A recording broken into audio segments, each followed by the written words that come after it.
with your mother.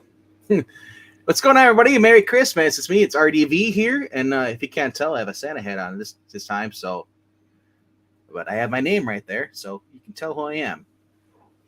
In case you forgot. Joining me is Eric Bash Ikishu Breen, or just Eric Breen, or the Breenster. What do you prefer? No, that's not that. What's going on, Eric? How are you, RDV? I am doing great. It is Christmas Day, Christmas night, I should say. Had fun. Got some gifts. Not too many because when you're older now, you don't really get as many gifts as you do as the kids get, which kind of sucks. But I did get some cool stuff this week, and show that off a little bit. Man, not much to really talk about. I was looking at it, see what's coming out for next year. I know you're not a comic person as far as new comic books, but you do collect the trades, right, when they come out, or do you have most of them? I've got most of the trades that I want. There's still a few things. If they continue with the Submariner, I'm sorry, the Submariner and Mariner Epic collections, there will be a couple that I would like to get because I don't have the issues. And hello to Miss So. Merry Christmas.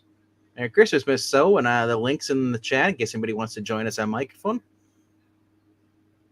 So, but yeah, pretty much. I pretty much have what I want at this point, at least from the big two. Well, the stuff I want from DC, they'll never get around to reprinting, so that's the one thing about DC. I mean, I'm always the guy I collect like the omnibus or trades, but when they only collect the first volume of a 2-volume run of a series, that drives me nuts. Well, there's so much stuff from the 60s and 70s that they could reprint that I would love to get my hands on, but a lot of the stuff that they made, the black and white showcases, yeah, if they did the same things in color, there's a ton of that stuff that it's just, even if it's not cost prohibitive, yeah, you can't find the stuff anymore. It's 60, 70 years old, and there's just there's just not that accessible. Yeah, I don't understand. It's like, if you do find stuff now, like the DC, the DC showcase or just I guess no. Wait, I'm thinking I'm confused with the hardcovers they had. 2006 it came out with. DC had all those collections. You could find, and you basically had the Flash. You had Wonder Woman, Batman, then Batman Detective, Superman. Well, those actually started coming out in the late 80s. You're thinking of the archives. The archives, the DC archives. Yeah. There's. Yeah, those were nice, but they were expensive. Oh, I guarantee they right now they're like, I think they're on sale for like half off. Usually, but they're like somewhere like $70 or more. Yeah. But those are kind of cool to have on your shelf, though. Just crack open that and just read them through that way. That's kind of like the Marvel Masterworks. That's exactly what they are. That they came out around the same time. And I grew up. You're at the age where you had physical. You had issues. That's all you had. I started reading comic books in 2002, 2003, and that's when everything started making its way to like digital, as far as people were scanning stuff and then putting online stuff. So I got the Spider-Man stuff, like Amazing Spider-Man. The whole collection was released as a CD-ROM set. So from that day on, I was kind of trained. Even though I do still read physical every once in a while, but I'm a person that even if I don't think the comic book is I'm not going to turn on to flip it. I don't want to physically read it because in case I do try to flip it later on, I just like having a nice looking comic book. That's because I don't like having bent pages and all and stuff. But if it's a book, I really want to read physical because back then you could for certain things. Like today, like a lot of people will use the Marvel app or the DC app, or some people even do the pirating thing. But I'm the person, I like to have the physical in my hand, but I love the digital formats. But I don't want to pay like $4 for a brand new issue in digital. Because I think that's kind of rip off. Like if I'm paying $4 for a physical, cool. If it's brand new, I understand they need to make a profit, but it's like I'm looking at it. It's like it's digital. It's not a physical, so I can own. It's only like limited there or Comixology or whatever. It should be half off. You know, because you should promote the books, the physical prints. So I understand that people are, whoa, why should I buy a physical if I can get it cheaper? Well, this way, if you really want the physical, you're paying $2 more because you will. You're forced to pay the. Even though I guess people like me prefer the digital, the scrolling, or clicking, because I can zoom in on the actual thing. With a comic book, it's like okay, I can.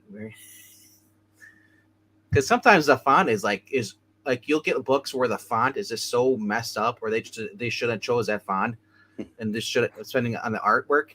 Like Long Halloween is one of those examples where the artwork is just kind of like overshadows the font for me, where they do the fancy font.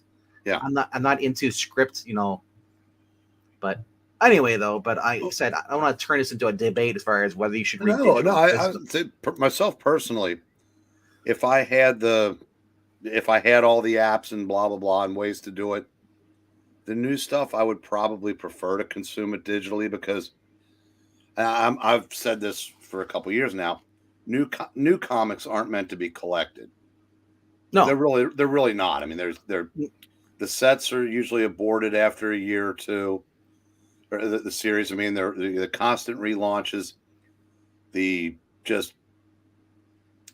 just like the covers don't have anything to do with the inside stories. I mean, sometimes they make nice pinups, blah blah blah. yeah, But as far as the older stuff, I I like having the trades in the omnibuses and the masterworks and whatnot because it's easier on my eyes.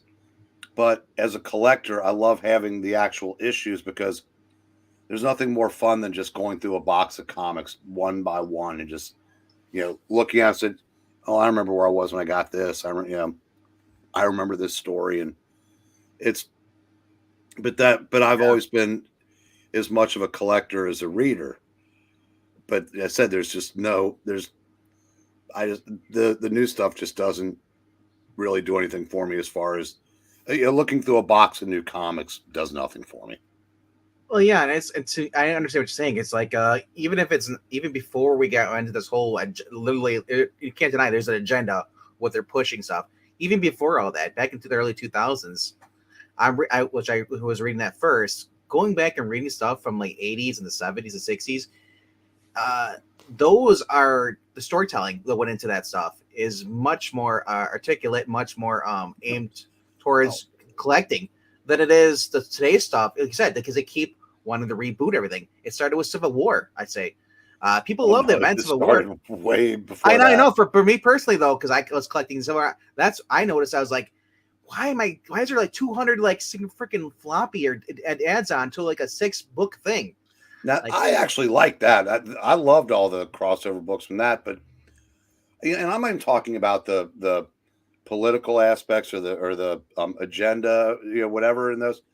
I'm saying because my two favorite runs in the 21st century of Brubaker's Captain America and Venditti's Hawkman, but I don't, going through a box and looking at those, really wouldn't do a whole lot for me because it's just, I don't know, it's just not the same. I mean, but that's just me because I said I've been doing this since the mid 70s. So, do you think nostalgia has a part of it because you have? Absolutely. Because I go back and look, I look at some of that stuff, and I have no nostalgia towards it because I wasn't reading that back then. I was born '85, so when I go read the '80s stuff, I don't, maybe because I'm just a big '80s fan, but I love, like you said, Marvel and DC, how they just really had a team sit down, and I think it's cool. Like I said, I always go back to Superman.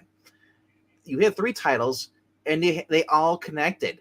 It just felt like one writing team. It didn't feel like there was 3 separate people because they were all on the same page. You had John Byrne and Jerry Ordway, and I think what was the other one? I think was Dan Jurgens doing. I know he was doing drawing. I'm just trying to think who the third one was, but you had actually whoever was doing action comics at the time. Roger Stern, and all wonderful, great writers individually. Even Marv Wolfman, who was also started with Byrne on this. I think it was on Superman. I just it's just so cool to see like something like that back then. Now I've heard people say they don't like it. Wow, I gotta buy 3 different titles. Why can't I just buy one? Now I have to buy. Like their goal was to make it so you felt like you're connected no matter what book you're reading. And they didn't all come out at the same time. Like you had like Action Comics would go into Superman, and then that would go into Venture. Like it would, and those were So it was like cool. It's like you're getting like so many different Superman books, the same story, but it was even though it was 3 titles. But I guess when you think about it, it is kind of weird though. Quickly, Merry Christmas to Leo to Lord and Merry Christmas to Ash. I put the streamer link. If you guys want to jump in, you're all welcome. Anybody who's listening, just talk about some comic books right now and just talk about what we got this today. But I'm gonna use this as an example. I said this is I think this book is like 41 years old now. It's just an issue of Batman. Nice. If you can full screen it for a second. Sure. Yeah, 1 second. This guy is someone who was manipulated by Poison Ivy into serving her, and the plot line was she had hatched a plot to make all the rich guys in Gotham sign over their fortunes to her. Yeah. And then she had a post-hypnotic suggestion that they couldn't talk about it. So the way it ended up getting resolved was Robin figured it out and came in and saved the day at the last minute. But this guy was mutated by Poison Ivy. Here he's got Batman over the ledge of a tall building. I mean, you know exactly what's going on in this story. And I said, even the corny logo and the just everything. No, that's not detective. That's regular Batman. That's regular Batman. Now, like I said, I'd rather. I mean, I like owning that. A Zdarsky Batman, I'd be fine just having that in a digital file. It's nothing against that. It's just I like the older stuff. I love the original covers. I love when he had the 4 different you had 4 stories and each had a little panel.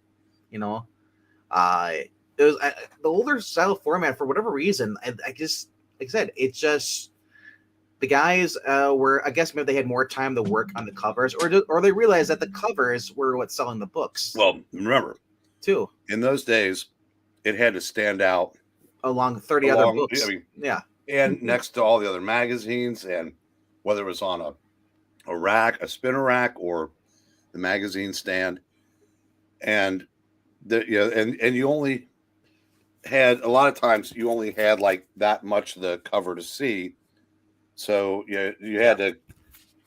And that font right there, the John Cars, reminds you of the Amazing Spider-Man, the way it curves. Well, they had similar font styles, but you had the font. So if I saw like John Carter or Warlord of Mars, and I saw Spider-Man, I'm more familiar with Spider-Man. I go with that, but I'd be like, you know what? That's a cool looking cover too. There's a guy, he's on Mars. It's like, and it's based off of something that's from the 1930s or even before that. The guy, older than that. It's I think that's cool. I think this might have even predate. I believe this was also Edgar Rice Burroughs, and I believe it might have predated Tarzan. Nice. So that goes back to like the late 19th century, I want to say. The Warlord of Mars. I mean, I know people love Tarzan. Warlord of Mars just sounds more cool. As a guy, he's an ex-Confederate soldier who goes over to and finds a portal and wakes up on Mars. Yeah, and because of their lighter gravity, he can jump. He basically has superpowers on Mars. So, but Tarzan's got a fascinating backstory too. It's true. Yeah, tragic. Especially those who are reading the Lord of the Jungle book right now by Dan Jurgens. Go check that out because it's a little older Tarzan, but it tells you the lore. Especially that first issue alone. The second issue also ties into it a little bit. It is just a fun book, and if those who don't know Dan Jurgens' writing, Dan Jurgens is work on Superman, Blue Beetle, and Booster Gold. check that out. What's up, Eva Black Cat? Merry Christmas. And or Happy Hanukkah or Happy 25th, whatever you celebrate. Yeah.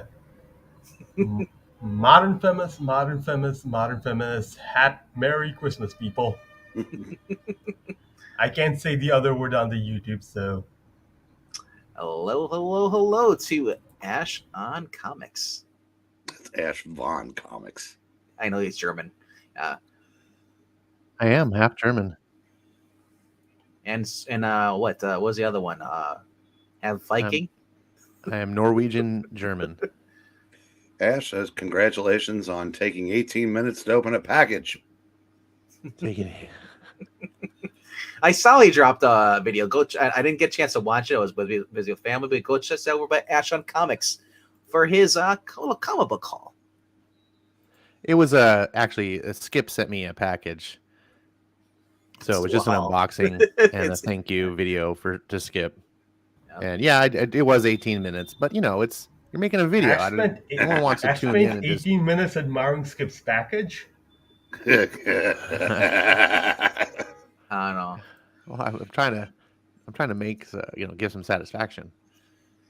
Merry Christmas to Austin P. Merry Christmas to MK, and hello Marania. Merry Christmas to you as well, and all those who aren't watching. I know Merry Christmas, or actually are talking. Sorry, that are watching or aren't watching later. I don't know, whatever. I'm already on my second beer, so I have a little high life today.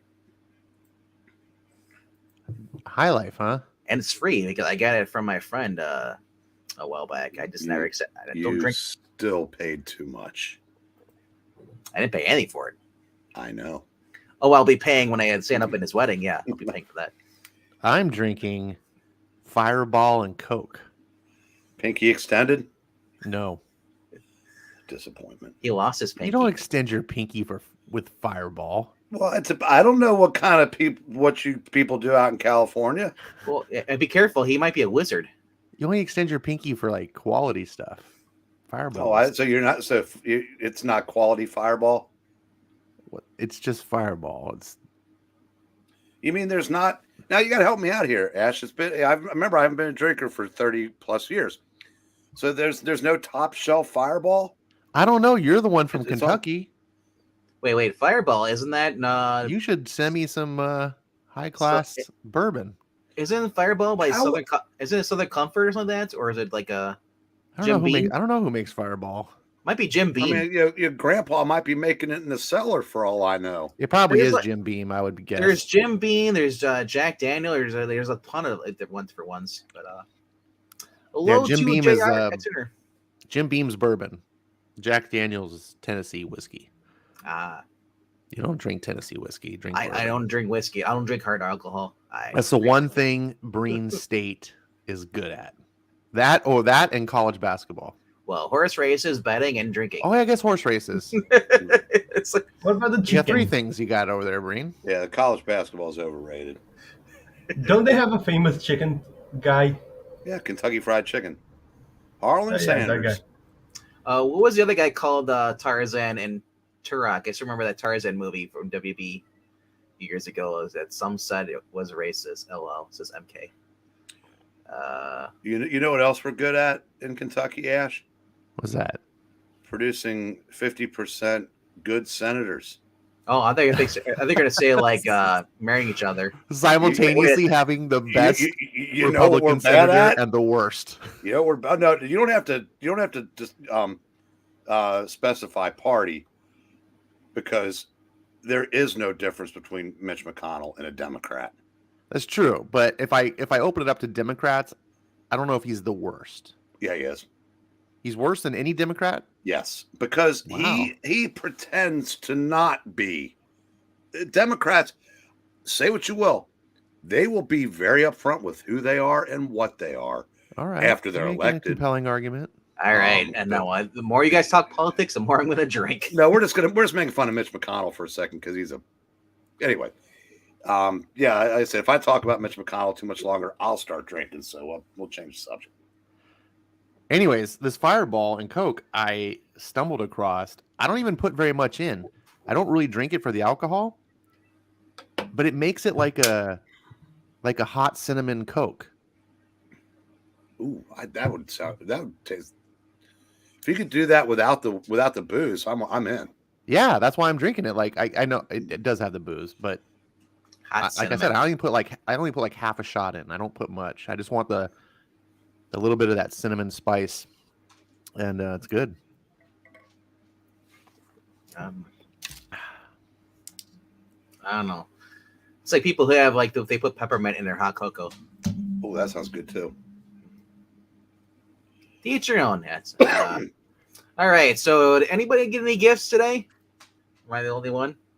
I know, Ash, you can't really go on camera. Evil Black Cat, you refuse to go on camera. Well, we also have a contract that you can't go on camera. I guess I'll show off some things I got. So I got a My Comic Shop order yesterday, so I can show those after you're done. Sweet. I only have 2 things. Well, 3 things, but 2 that I can physically show. Third one was a Taco Bell gift card. I was funny because I got like a 15. It says 15 to $100, and he circled the 15. He's like, you couldn't even get me more than 15. He's like, I don't want to kill you. It's Taco Bell. It's like, I'll be fine.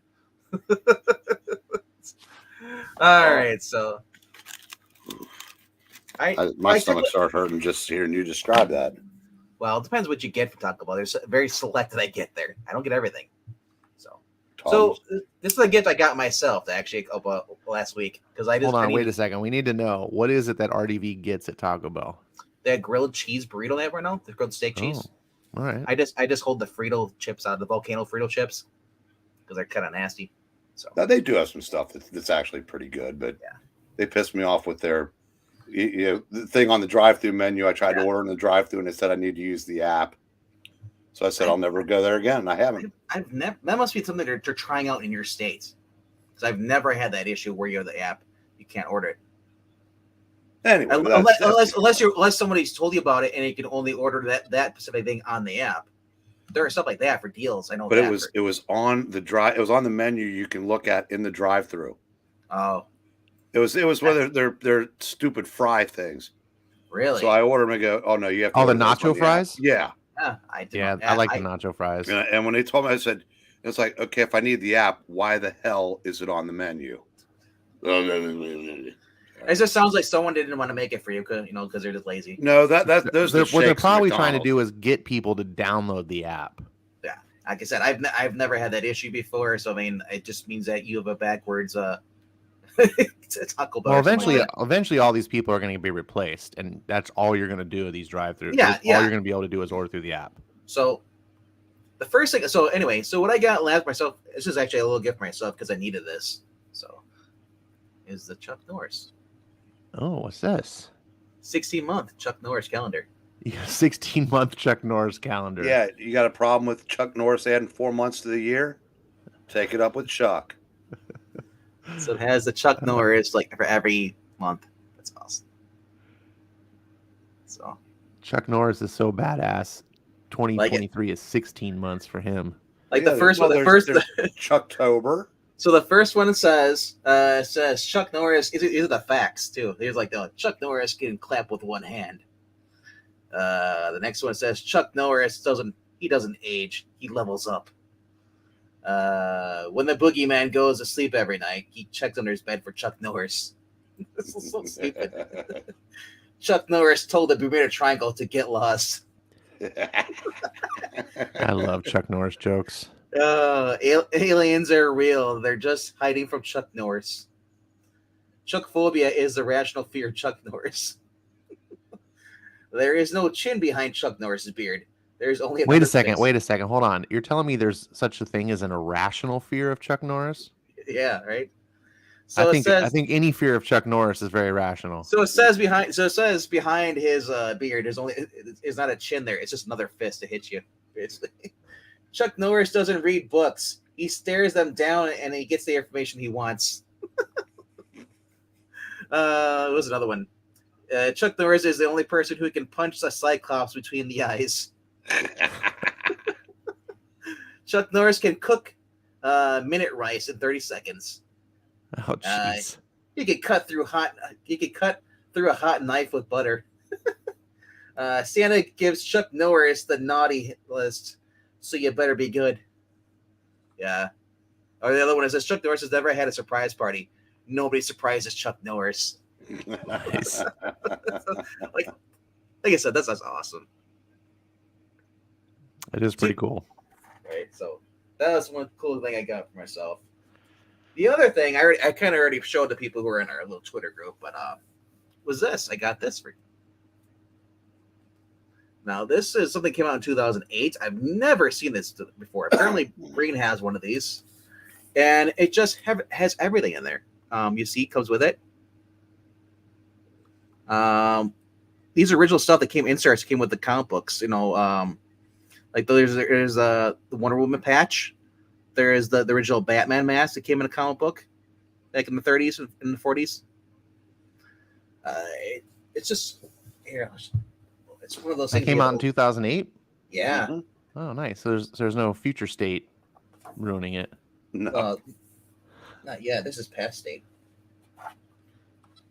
Just cool stuff. Facts about here about everything. Nice. Going through. Here. I mean, everything you want to know about DC Comics from the 30s is in here. It's one of those.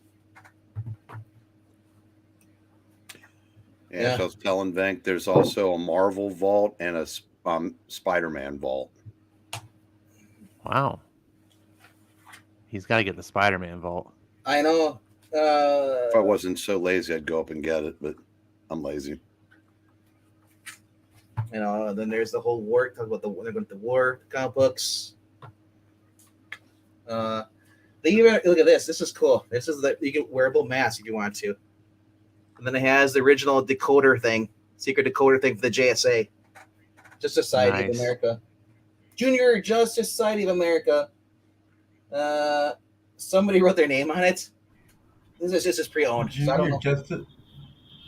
Junior Justice pre-owned? Society, isn't that Infinity Inc.? Yeah, I got it. It wasn't brand new when my brother-in-law bought it. He said he got it at a flea market.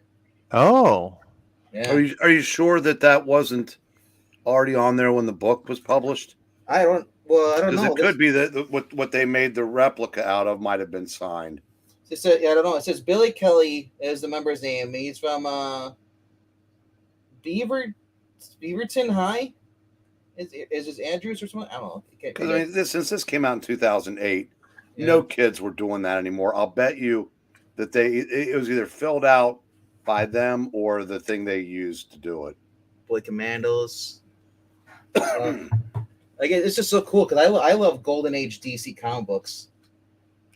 And then you get like old school. Here's the original World's Finest stuff. Then here's an old insert. You know, Venkman, you gave me an idea for a video. Talking about your childhood? No, 30s? I was just because I have a bunch of books like that. I've got a Marvel history book that used to be you could used to be able to press a button and hear Stan Lee narrate the pages. Western comic books.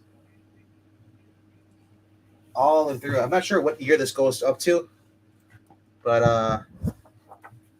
look at this. This is so cool. Like I said, if you're a fan of all the old stuff they had DC, look at that. It's Miss Minutes. Before they. Oh yeah, it looks like it. It's just so cool, and everything I have in here. Oh, like this, George Reeves. And Kirk Allen. Yep. That's the guy that's standing there. It's Kirk Allen. Yeah. I'd say he looks nothing like George Reeves. No. Just old photos. Hey, where'd Ash go? There he is. Hey, look, it's Ash. Merry Christmas, everybody. Hey, you already did that. Oh. Yeah. You don't. I'll be like Dr. Rick. You don't have to do that each time you come back. Yeah. The screen tells you who it was. Yeah, there's just so many things in here. Like, look at this.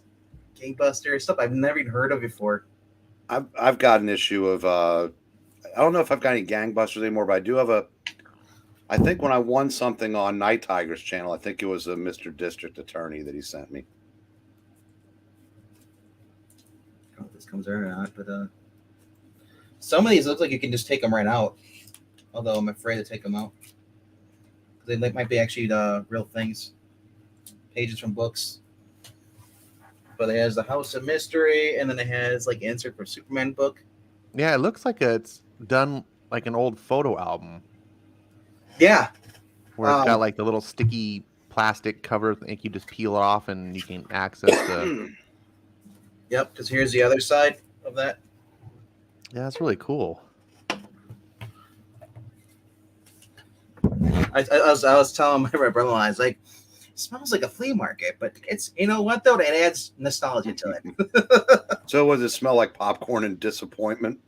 No, it smells like you went to a library and it's just sat there for a while. You know, Austin says he also has that, and it's amazing. Yeah, it's everything. If you see, for those, if you're like a comic book historian person, this gives you a lot of information. Hour Man, The Flash, Metal Man.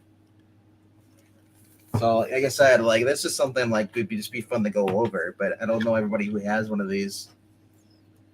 Hawkman, and then there's a little thing here for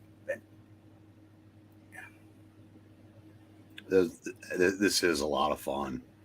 yeah. Best wishes, Batman and Robin from the Batcave, and then it has a little post-it card. The basically realize it's a card thing, post-it note for that, or a postcard you can send in. Like, here's Gratu's little thumbnail he grabbed. If you saw, it's for the fossils coming up. You mean graphic? Sorry, graphic. Yeah, see, you saw who Super Baby is, didn't you? Yeah, it's you. It's. You know why? Because I'm young At heart. Yeah. Well, I thought for sure Black Cat would come on for a second to dispute that.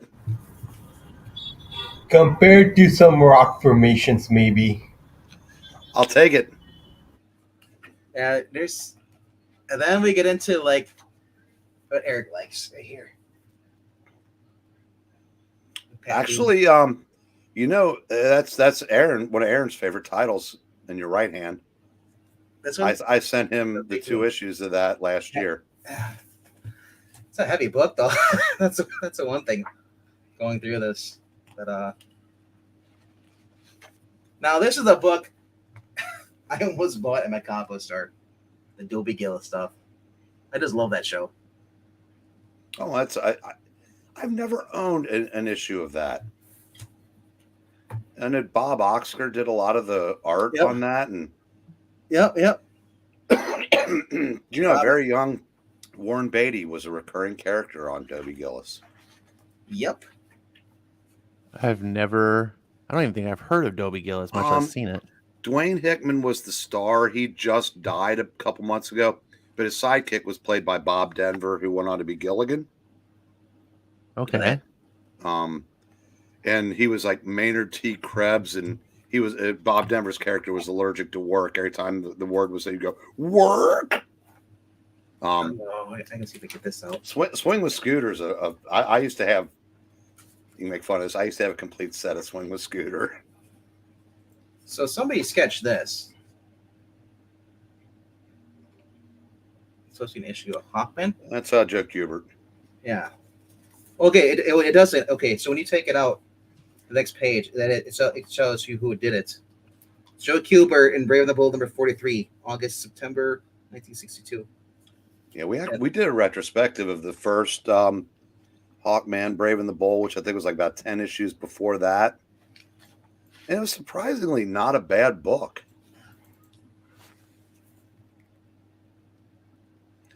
You know what the DC meets the counterculture's from, don't you? It's at Lois Lane 106. Yep. And then the other one's Green Arrow 76. Yep. Yeah, there's just so many cool stuff in here. Like, look at this. Like I said, there's just so many hours of stuff to read and look at. I love that Batman cover where he's walking away from the Batcave. Yep. Take a last look, Alfred, and then seal up the Batcave forever. Yep. That is Batman 217. There's no, hold on. It's I think you're right. It is 217. The other one's 196. Yeah. That's one of the Frank Robbins one, isn't it? I think so. Might have, but So I know Frank Robbins wrote some detectives. I don't. He might have written some Batmans also. So this is done by Paul Levitz and forward by Paul Levitz and Martin Pasco. Yeah, Martin Pasco was a DC writer in the 70s, into the 80s. I think he just passed recently. Not that old. Yep. Our Army at War. Look at this. The original sketch. On the right here. Yeah, I'll tell you, it's a. That cover. It's always disappointing now when E can't move the war comics, because I tell you, they are so good. You just look at some of these before cover, like before sketches, before they actually do the real cover. Here's their idea for the cover. So, Yeah, they used to have to submit ideas to the editor and get it approved. Right?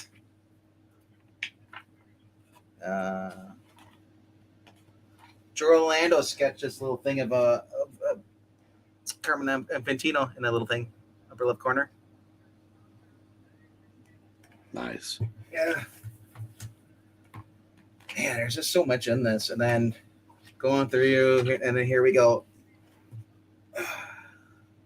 These comics. Then you have the Laurel Hardy, Superman. That magazine collection I worked on a few months ago. Yeah. That had every issue of that Amazing World of DC Comics. It was basically DC's version of Foom, but it was a little bit more. It was a little better put together. All right, so I'm surprised this page isn't stuck together.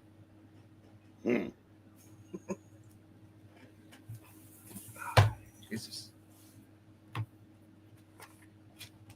And then we get the Swamp Thing, and then there's some more of a little thing here. There's a little patch you can get of Shazam. I'm trying to think what the says frequently asked questions letter from the early 70s. And then there's this, that's the cellophane button in 1972 when the first Shazam came out. And then the other one's Ragman, #1, original artwork by Joe Kubert.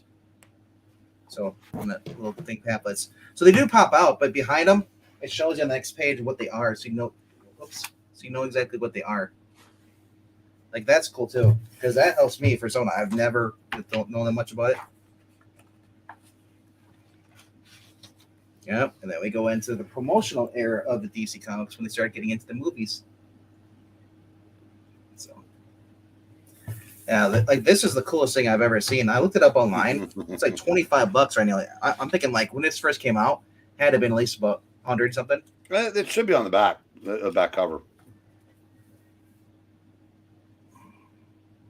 $45 only. Wow, only $45. Well, remember that's 14 years ago.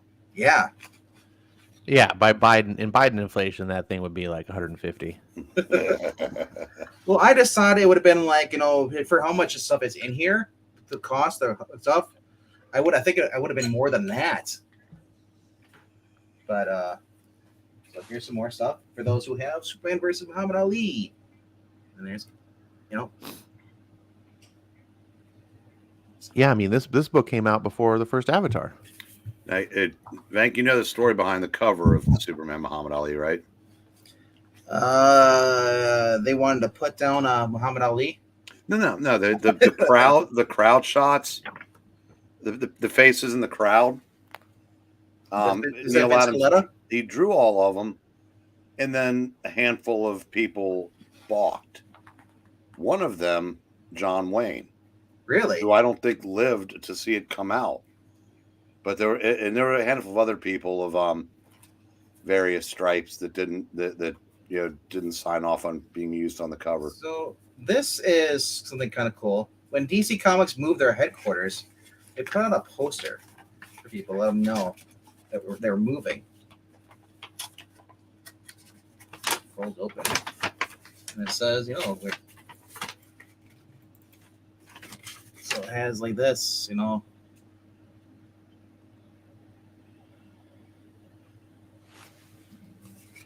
Oh, they handed out with people. It was announced in the company's address on 666 Fifth Avenue, New York City. You know what they used to do when they were in New York in the wintertime so they didn't get the floors dirty when people would come to visit? They threw down pages of original art for people to wipe their feet on. Wow. So this bookmark came out for Wonder Woman in 1987 as part of the Promote Literacy. So that was her campaign. Reading is strength. Like I said, if you're a person that dislikes having like all the little neat stuff like this, the memorabilia stuff, that's cool. Can you imagine having any of the originals of those? Oh, yeah, that would be awesome. Except, yep. It's Christopher Reeve, and then posters for the movies. So there's a lot of cool stuff in here. Talking about the Titans. So all proceeds issue will be donated to the fight of drug abuse. And you notice who's not in there? What did they remove? Nightwing. I don't know I think Aaron knows the story, but they were not allowed to use Nightwing in that due to some kind of contractual stuff. I don't think he was Nightwing back then. I think he was still Robin. I think that's 84. So that is 83. Then it would have been. Then Robin is not in that. Yeah. But Dick Grayson, either way, Dick Grayson was not allowed to be used. So the reason he wasn't in there because he was doing the drugs. Yeah, no, that was Roy. Well, Roy is the one that carrying. Oh no, that's not Roy. It looks like Roy's carrying somebody. So, like I said, it's really cool. It's everything they have in here. I'm just enjoying it. Wow, what is this? The guy up front, that was Roy. Wow.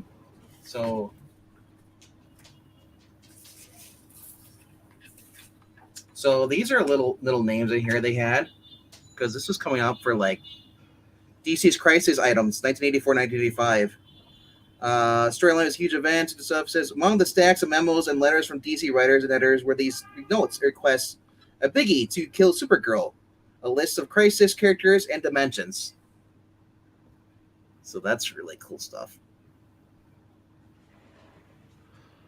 If you can read the handwriting.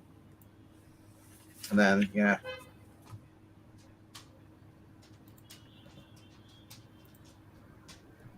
That's cool. Never seen that before. That's what I mean. Like all this stuff that was lost, like something like that. Can we kill Supergirl? A little memo like that, like that's long lost the time. They throw that stuff away. So then they had additional stuff in here.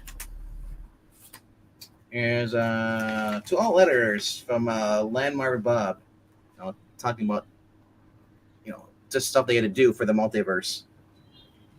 It says plans are proceeding on the DC Crisis project, and we are now confident enough in our plans to share them with you. The Monitor is spoilers for anybody who hasn't read this yet.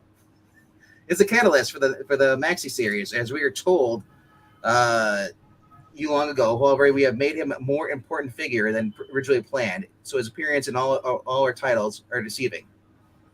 DC Multiverse has various Earths. I mean, like, it's just so much fun in here. Like they have, I'll hold it up. So maybe somebody wants to pause it, maybe read this. If you can read it.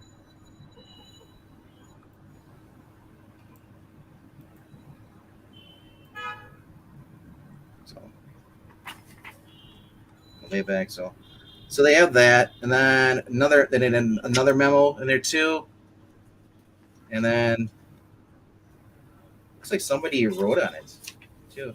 Oh, yeah, and then they corrected it real back.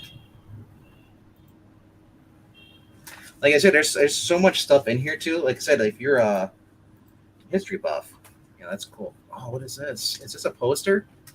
You're kidding me. Wow. It is a poster. Look at this. That's pretty cool. It has all the signatures. Oh, that's dope. And this is the reprint. So every single hero that's on there. Poster was created by Graffiti Designs in 1987. They want to do a History of the DC Universe hardcover edition, also printed inside the book as a trifold page during over 50 artists' work and signatures. Readers could send in a postcard to request one of these limited run of 10,000 copies of the poster. I got it for free. Well, it's not the original, but who cares? Yeah. I did look up this book. So if people are looking to get a copy of one of these, it's still available on eBay. I saw them for going 15 to 20 bucks used. So yeah. So if you're looking for something like this is a really cool present. I know I never even knew this existed. And then especially for you Watchmen people. You know, stuff they were going to do for Watchmen. That's about it. Paint prototypes for unreleased Watchmen action figures, including 2 replacement heads for the comedian, based on designs by Dave Gibbons and sculpted by Tim Bruckner in 2004. But does Dr. Manhattan have his schlong showing? No, it's faded out. He wears a V thong. Man, that's not accurate to the comic.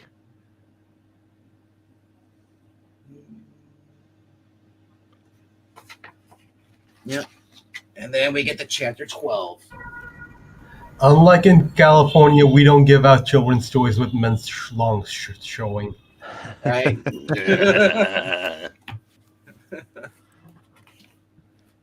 What are we going here? Some comments I kind of missed. Breen just keeps staring menacingly. I guess there's a question on that. The fact that some are that concept art, much less original art, has survived is pretty amazing. The big two used to throw away that sort of stuff instead of returning it to the artists.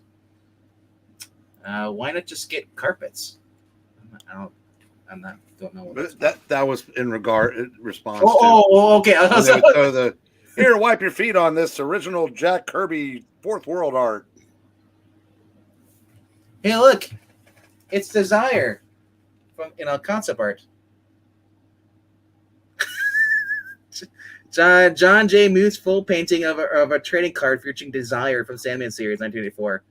It's considered too revealing. It was cropped to only show Desire's head on the final card. I wonder why. It looks like a boy, doesn't it? Yeah. Yeah. That's or any number of characters at DC now.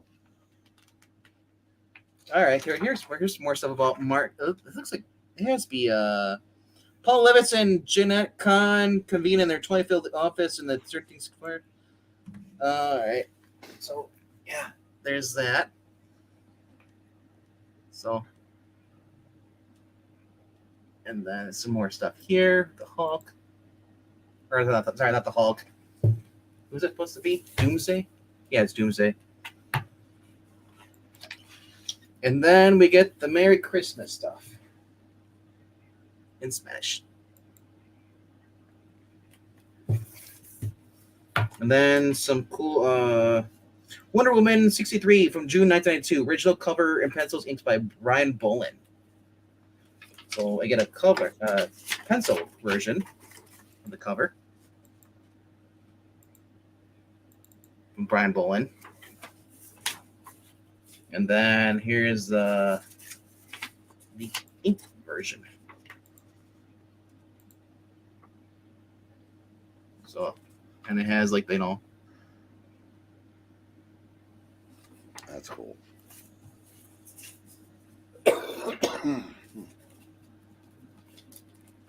And then this is the cooler thing I saw here. It's DC Comics holiday card from 1996. Alex Rox painted this in Christmas scene of Lois Lane and Superman flying over the Metropolis. I want to zoom in. Show what's showing on. There it goes. And then, yep.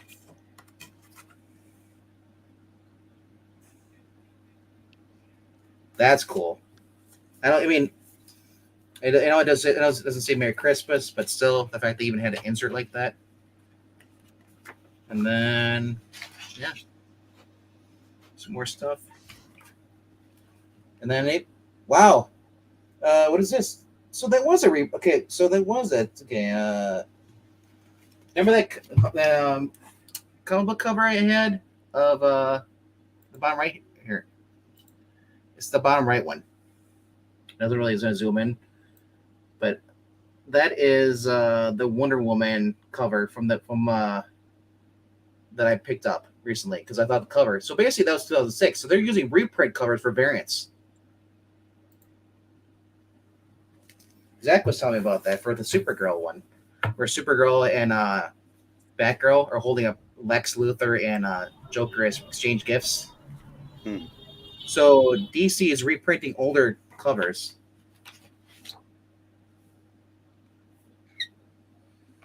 So, and then of course we get the Jerry Seinfeld. So, just about done. And Jerry Seinfeld was on the 25th anniversary. Yeah, right. Isn't that crazy? God, I feel old. Yeah. 15 logos of the years. And I think there's one more page after this. Right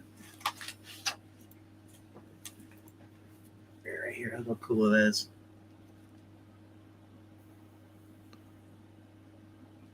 So, yeah.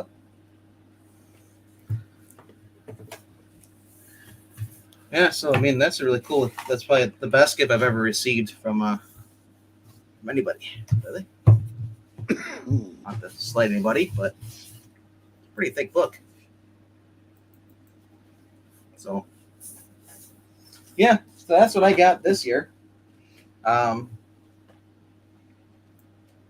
Breen, you wanted to show off some books? Yeah, give me one more minute. All right. Marani says, all right, so is he above for part of my Christmas haul? So I think she got, an Iron Man Endgame action figure, Godiva chocolate, 2 boxes of Tyrones, Samurai Essential gaming bundle, keyboard, mouse, and headset with RGB lights. Real Ghostbuster lights, cool. Among other things. So.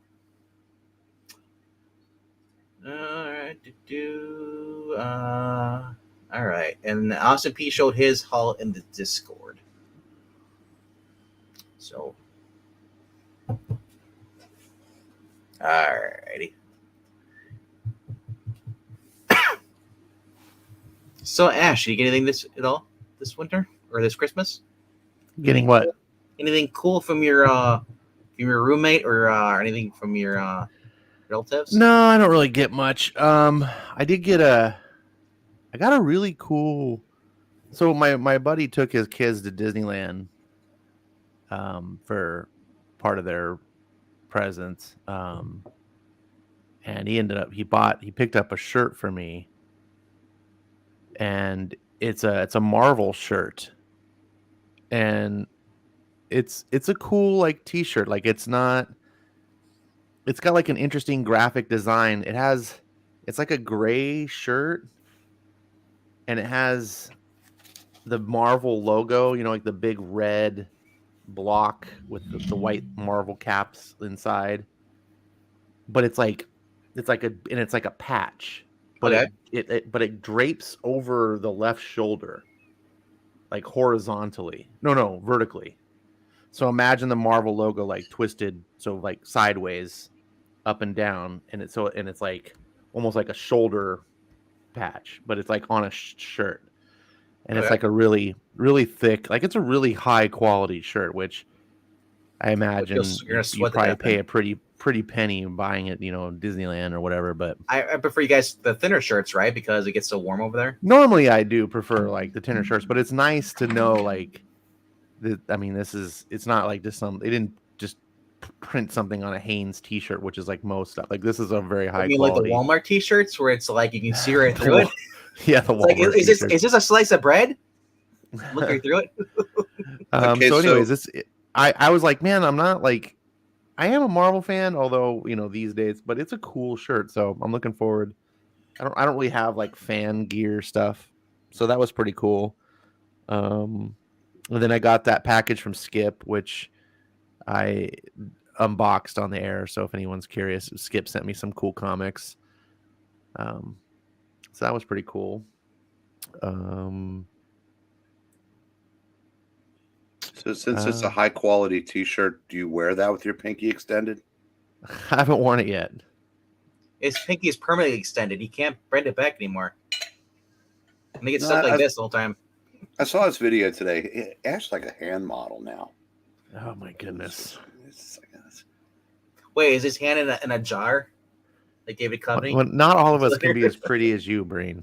Yeah. Hey, you should just have your hand come out of a box like Thing on Addams Family. Just walks across. Just has my why thank you Thing. Like you said, I mean, all you ever see is his hand. You don't hear the voice. He just flips you off. He's like, whoop. All right. I'll full screen you, sir. All right. So Jerry and I did a My Comic Shop order, and we purposely didn't open it until last night. Nothing great. I mean, it's just It's just Gene Colan romance stories. no. So there's the last adventure comics from the Supergirl run I needed, 407. Oh yeah. It was, Avengers 135. The floating heads. Yes.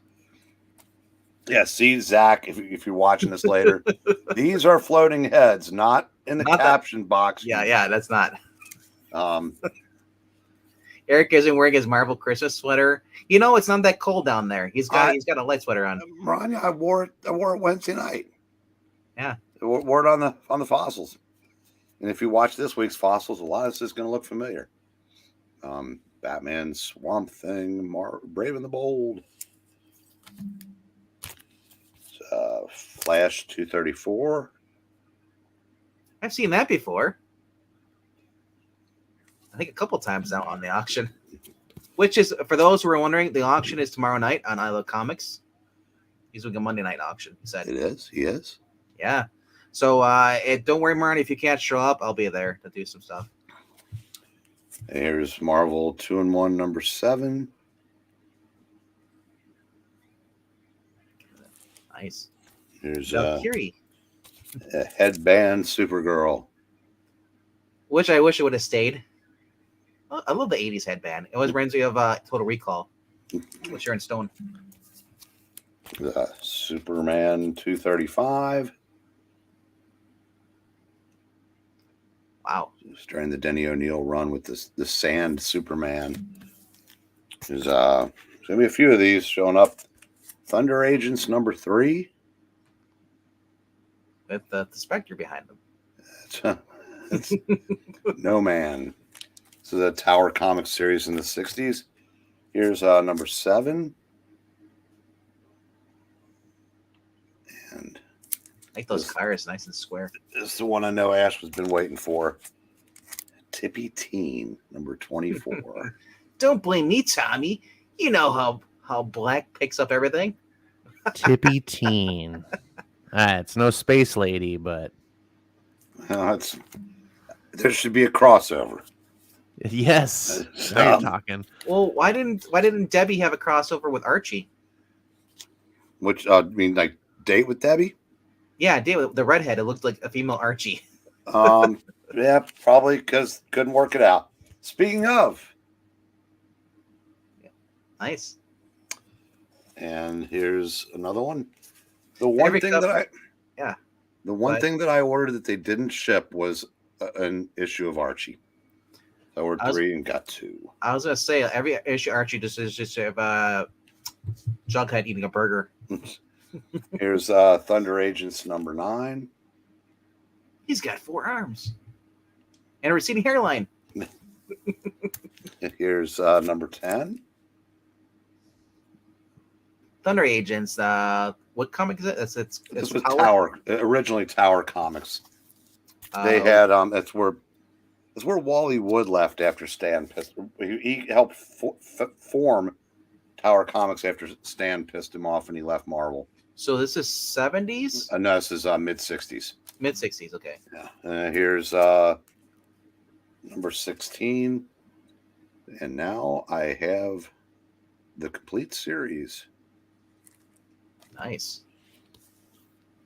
Here's Thor 261. Is that Stiltman? Or is that? No, it's just not sure what that is actually. Supergirl number 9. That's Stiltman when he gets too old. He can't walk anymore. He has to have 4. More floating heads. Walker Man. Yeah, right. And this is going to set off the alarm Wednesday. I guarantee it. Wow. It's a lot of Supergirls. Supergirl versus little mini Supergirls. That is, what issue number is that? That is number 11. Now, are you picking these up just to replenish what you already have, trying to fill collections, or you just found with like the Supergirl? I think it was really cool. No, I'm a huge Supergirl fan, and I'm trying to get she had her own feature in Adventure Comics from 381 through, well, she was the main character in Adventure Comics from 381 through 422 or 3, and I have all those. Then she had a 10-issue series in 72 and 3, and I need number 1.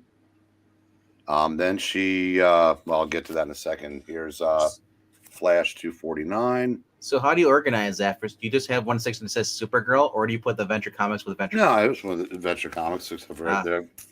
And then she was a feature in Superman Family versus Hawkman. It was 164, and it lasted up to 222. And then she had the series that I showed the couple issues from. I'm trying to get all those, and I still need over half of those from that 80s series.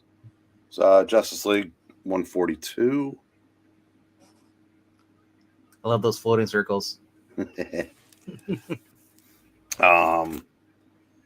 Nova 24.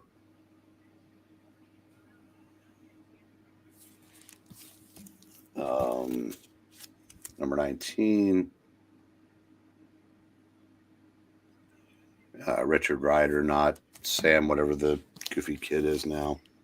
I can understand they're doing the Sam for the kids, but like they should say like they should tie Sam into like a Richard Rider or something like that.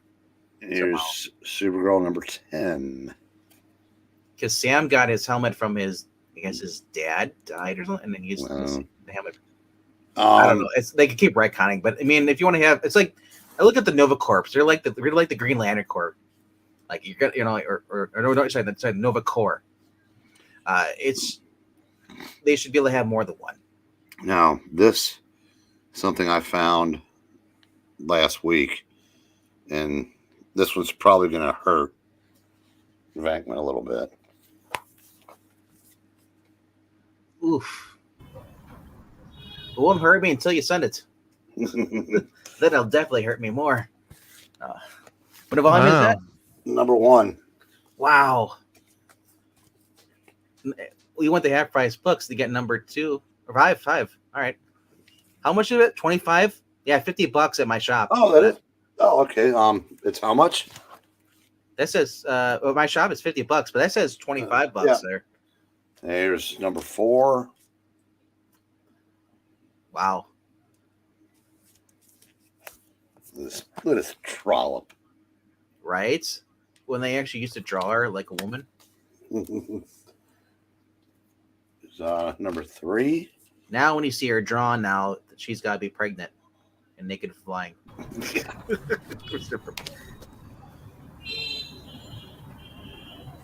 like what they should do with the Green Lantern Corps, that's cool. They should have have just kill off Green Lanterns and just introduce new ones all the time. And they used to do that before, like the Green Lantern Corps. During the Johns era, that became just a police force. I almost got that. They had it at my shop. It's a good story, beautiful art. It's a sequel of sorts to Fantastic Four 51.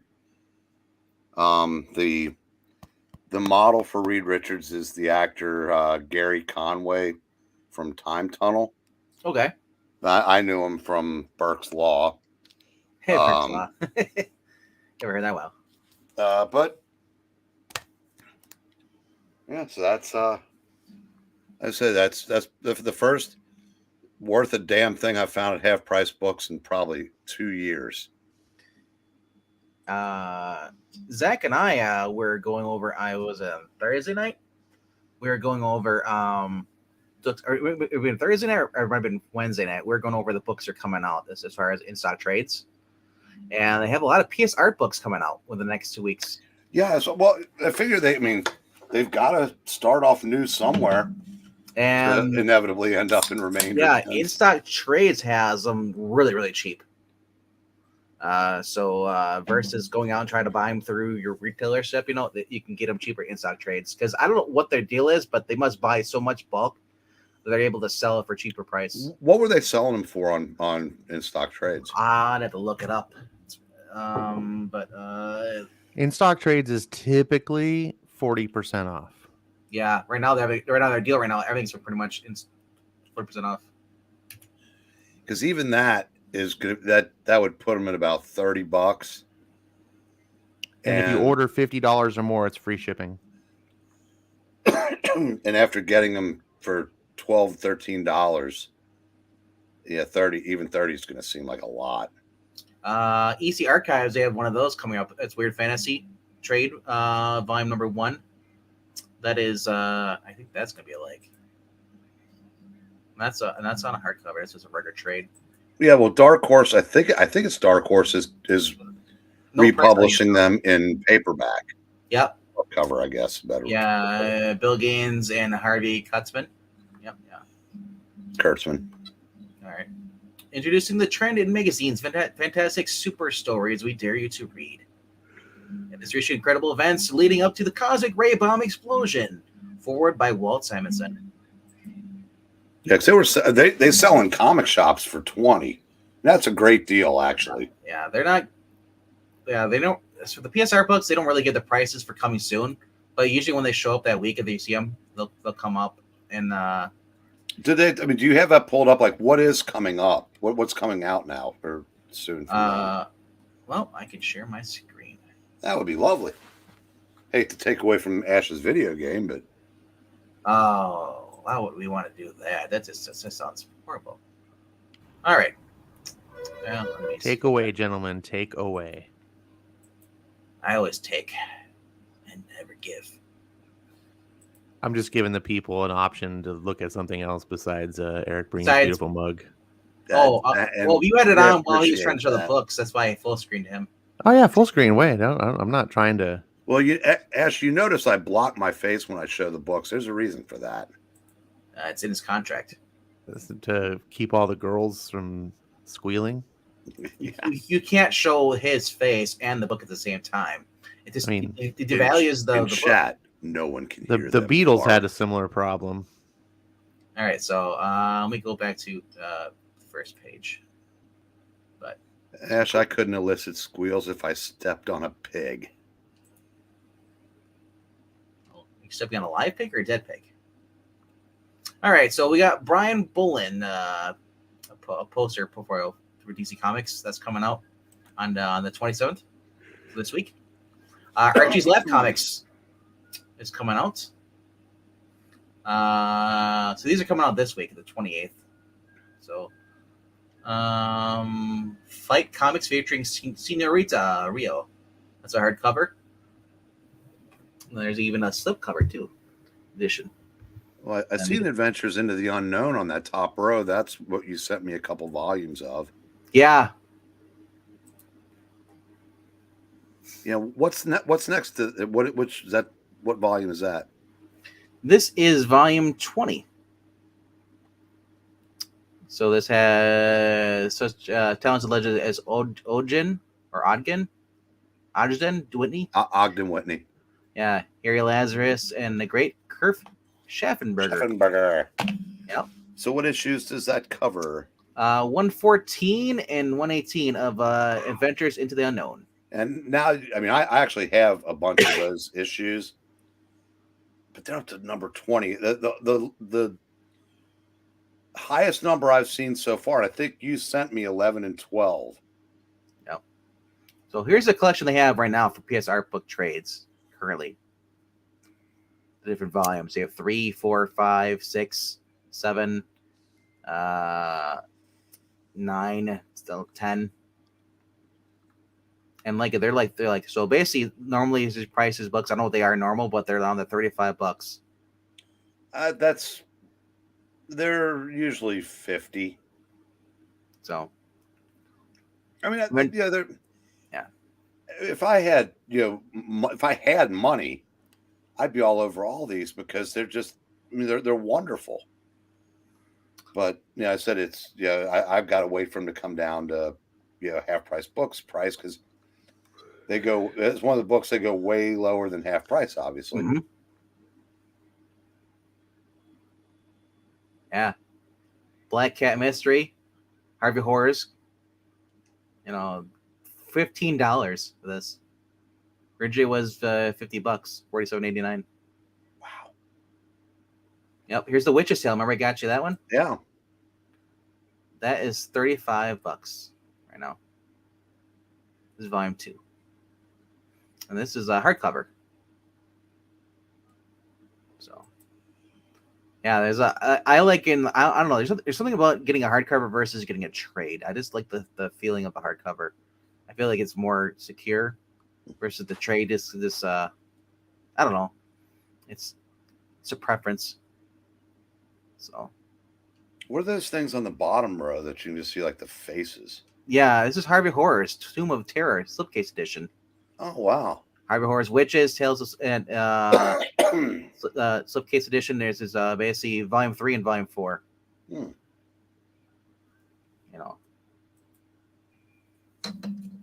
Then there is there's Combat right here. Pre-Code Classic Adventures hardcover. Adventure Comics hardcover volume does this say volume 5. So if you're looking for one that's Pacific in there, they got quite a few in here. Got Voyage to the Deep, Jack the Giant Killer. Yeah, here's the normal cover and there's the slip cover.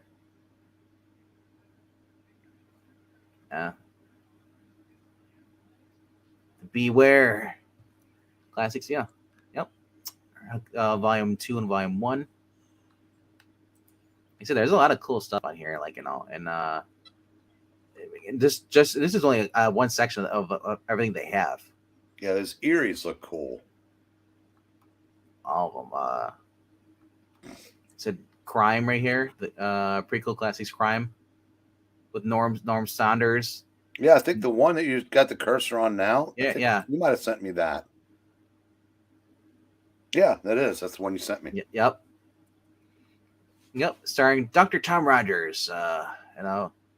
He's a meddling SOB.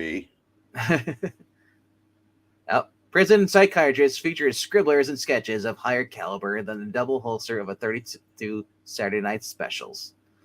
So where you go for thrills, spills, and kills aplenty. Face it, how can you fail with a lineup that includes Norman Saunders, dig those painted covers, Bill Mono, Leonard Starr, Vic Martin, Joe Genovese, John Pretense, or Prentice, and Mike Sikorsky, Wally Littman, Irv Novick, Arthur Petty, Gerald McCann, and Frank Kramer. Does Irv Novick's name ring a bell? Not really. Was he? He was the artist on The Flash for a decade. Wow. Silver in the Age? 70s. Yeah, that was bronze. Bronze, okay. Yeah, like the one that the two that I showed, he was the artist on both of those. Oh, cool. Now he did some famous Batman work, right? Yeah, he did work on Batman also. Yeah. If you turned over a handful of those books, a name you would probably see several times is George Russo's. Yes, Mr. George Bill. Yes. Did you know he worked on Batman #1? Yeah, because I went over that. I was going through some stuff about him, looking Wikipedia the other night. So apparently he, at some point, because I do remember he had talent. He must have just been mailing it in by then. Yeah, because we talked about his Wikipedia. Look him up. Look up George Russo's, and you just everything he worked on, early DC stuff, and he's mostly famous for all this Kirby stuff he did with Marvel. That was his big thing under George Bill. But he did a lot of stuff. He was much bigger as George Russo. But I mean, as far as Marvel though, he was always George Bill under Marvel. Well, yeah, did it say why? Was he still working for DC at the time? I guess he might have been. I know he started off in the very beginning of Batman, in the 40s and stuff like that. He was doing like. Well, I mean, by this time it would have been obviously 62. Yeah, 63. So he probably just did that, and then he phoned it in for Marvel towards the end of his, died in 80. I think it was 1980s. Yeah, so he was around a lot longer than that, but yeah. So, or it's possible that inking was never his strong suit, and Jack was probably might have already been getting a little overworked. Who knows? He might have been being trained by Vince Coletta. God, this is just amazing. I mean, it's realized just how many. If you ever see like a picture of old newsstands from the 40s or the early 50s, and just the rows and rows and rows of this kind of stuff. Yeah. Web of Evil, Web of Mystery, Robinson Crusoe from Dell. Captain Rocket, this classic sci-fi stuff they had there, like Destination Moon, Lost Worlds. I mean, to be fair, in modern comic book stores, there's rows and rows of characters to send chills down your spine. They're different kind of chills. Oh, sorry. Are they multiplying? Yeah. No, I mean, yeah, I said, yeah, Ash, I'm guessing this. I mean, I don't imagine you have any interest in ever reading this stuff. Not on my own. I could probably be persuaded to try some things. There you go. Here's it doesn't like call out to me by itself. Roy Thomas. Yep. This is volume 3 from spring 51 to 52 of winter. Issues 11 through 18. This is Roy Thomas too. I didn't realize that Roy Thomas did he's a forward. Yeah, he's the guy that is responsible for this existing. And then yeah. You know what this is? Cheesecake. Gummy bears. Yeah, boy. Or Hall's cough drops. Eric knows me too well. I got some gummy bears for Christmas. By the way, I wasn't knocking you when I said that. I think that's one of the things, and you mentioned this in your video today about, one of the great things about this hobby is there literally is something for everybody. Yeah, well, yeah, for sure. No, and I didn't think you were knocking me. No, I just recognize that on my own merits, I'm not I'm not really equipped to discover everything on my own. I think we need each other to recommend and so forth, and help each other discover new things. Because I think there's just so many books that we wouldn't try just on our own. I know from my own experience, so many books I read that I like. I'm like, oh man, I'm glad someone like kind of prompted me to read this because I liked it and I wouldn't have done it by myself. So Austin P saying, Breen, you have a ton of money. It's just in solid form on every wall of your house. Not really. You know what I got here? I got my own gummies.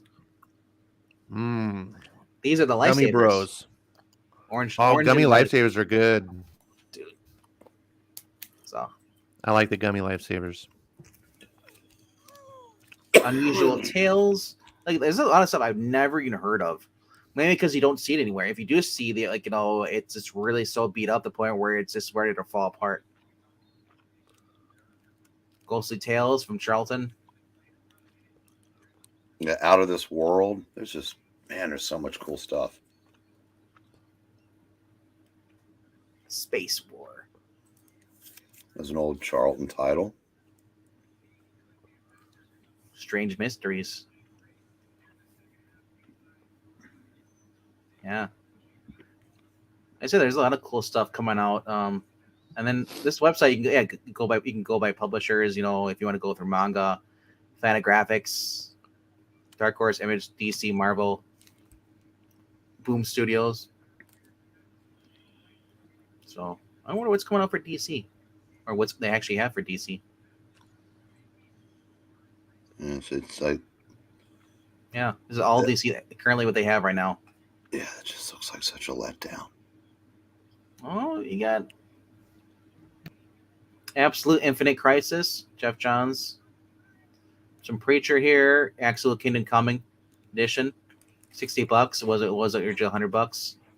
It's the Mark Wade. Sandman, and then we get some weird stuff like this. But I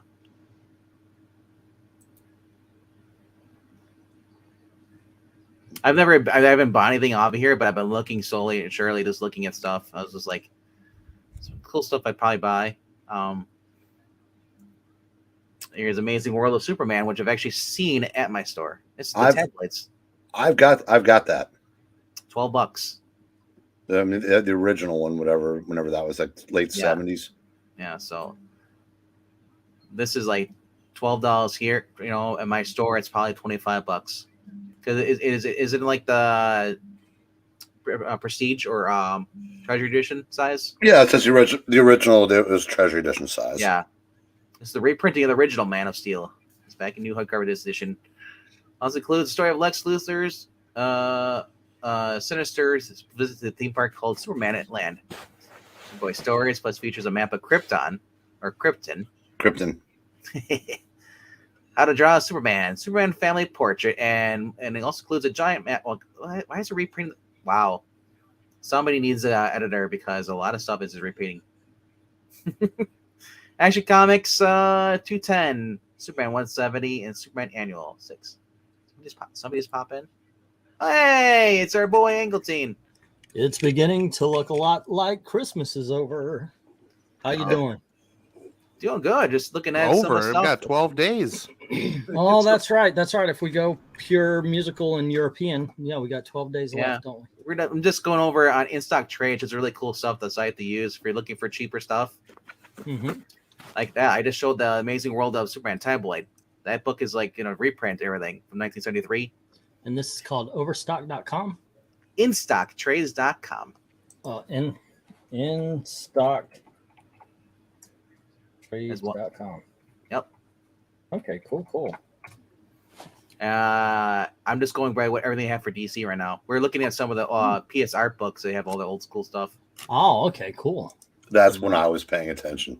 That's when you're paying attention, yeah. Otherwise, just kind of. Well, I like it because sometimes I find I go through this. Sometimes I find stuff like older Aquaman stuff by Peter David.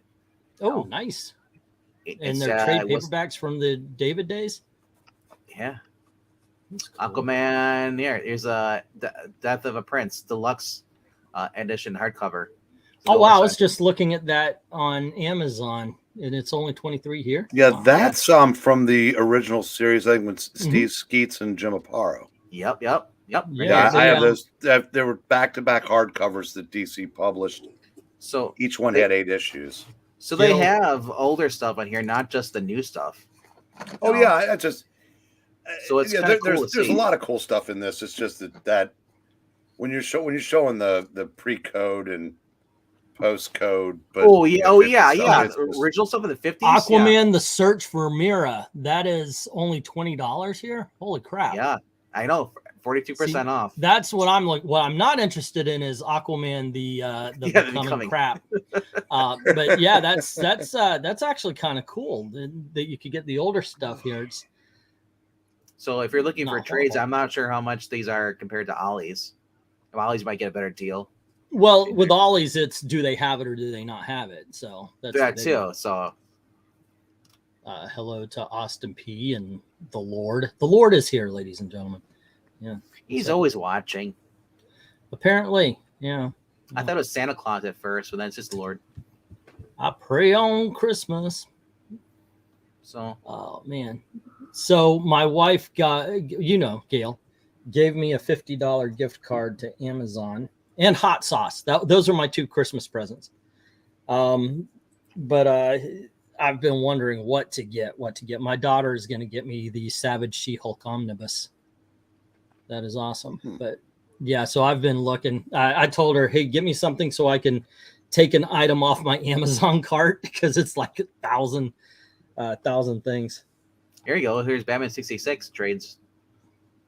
Yeah, that's good store. Oh wow, they're only like $12 here. Is it $8.99 or $8.69 for the volume 3? 12 here, and then the third volume 5, which they don't show the cover because it doesn't load. But it's like, $9.85. So Death in the Family, $15. Death in the Family for $15. I remember it was like $5 when it first came out. I still have a copy of it too. Yep. One of the originals from 1980s. Deluxe edition. Yeah. Now, Ash, you still there? Uh-huh. The deluxe, when it says deluxe edition, I mean that's the oversized ones, right? The big ones. Yeah, hold on. Yeah. It's I've got that over here somewhere. Where the hell did it go? Which one? If you want to see it, the Mad Love. Oh. I have hold on. Oh, it's way too far down there. Oh, you don't have it? Okay. Oh no, I have it. I just I mean in your hand, you're not gonna go look around. So it's literally it's in reach, but yeah, I just can't seem to find it, and that is troublesome to me. I love the oversized deluxe editions, hardcovers. I like because it's like there's a hardcover, and then there's the extra bigger hardcover books. Like they're like the size of Where's Waldo? Oh yeah, I've seen a couple of those. So yeah, when I see stuff like that, it's like there's Mad Love, and then there's the bigger what? Where's my Mad Love? But I'm looking at this here, the Batman Adventures, trade, paper books and all of that. Batman. I think I need that Mr. Freeze. Yeah, then there's Hugo Strange on here. Sweet. Arkham series. I'll have to ask Skip about that. He's been reading those. And then we get the It collects random famous stories from those characters. If you click on the book itself, sometimes it'll tell you like how many pages and stuff. So if you're like curious about what the difference on the deluxe, it might give you the information. Yeah. You should get an extra. You get a bonus story there sometimes. The Brave and the Bold look good. Yeah, I was looking at these, $20, and then the other ones. Well, then you look at the other ones, like, wait, this Bronze Age omnibus hardcover.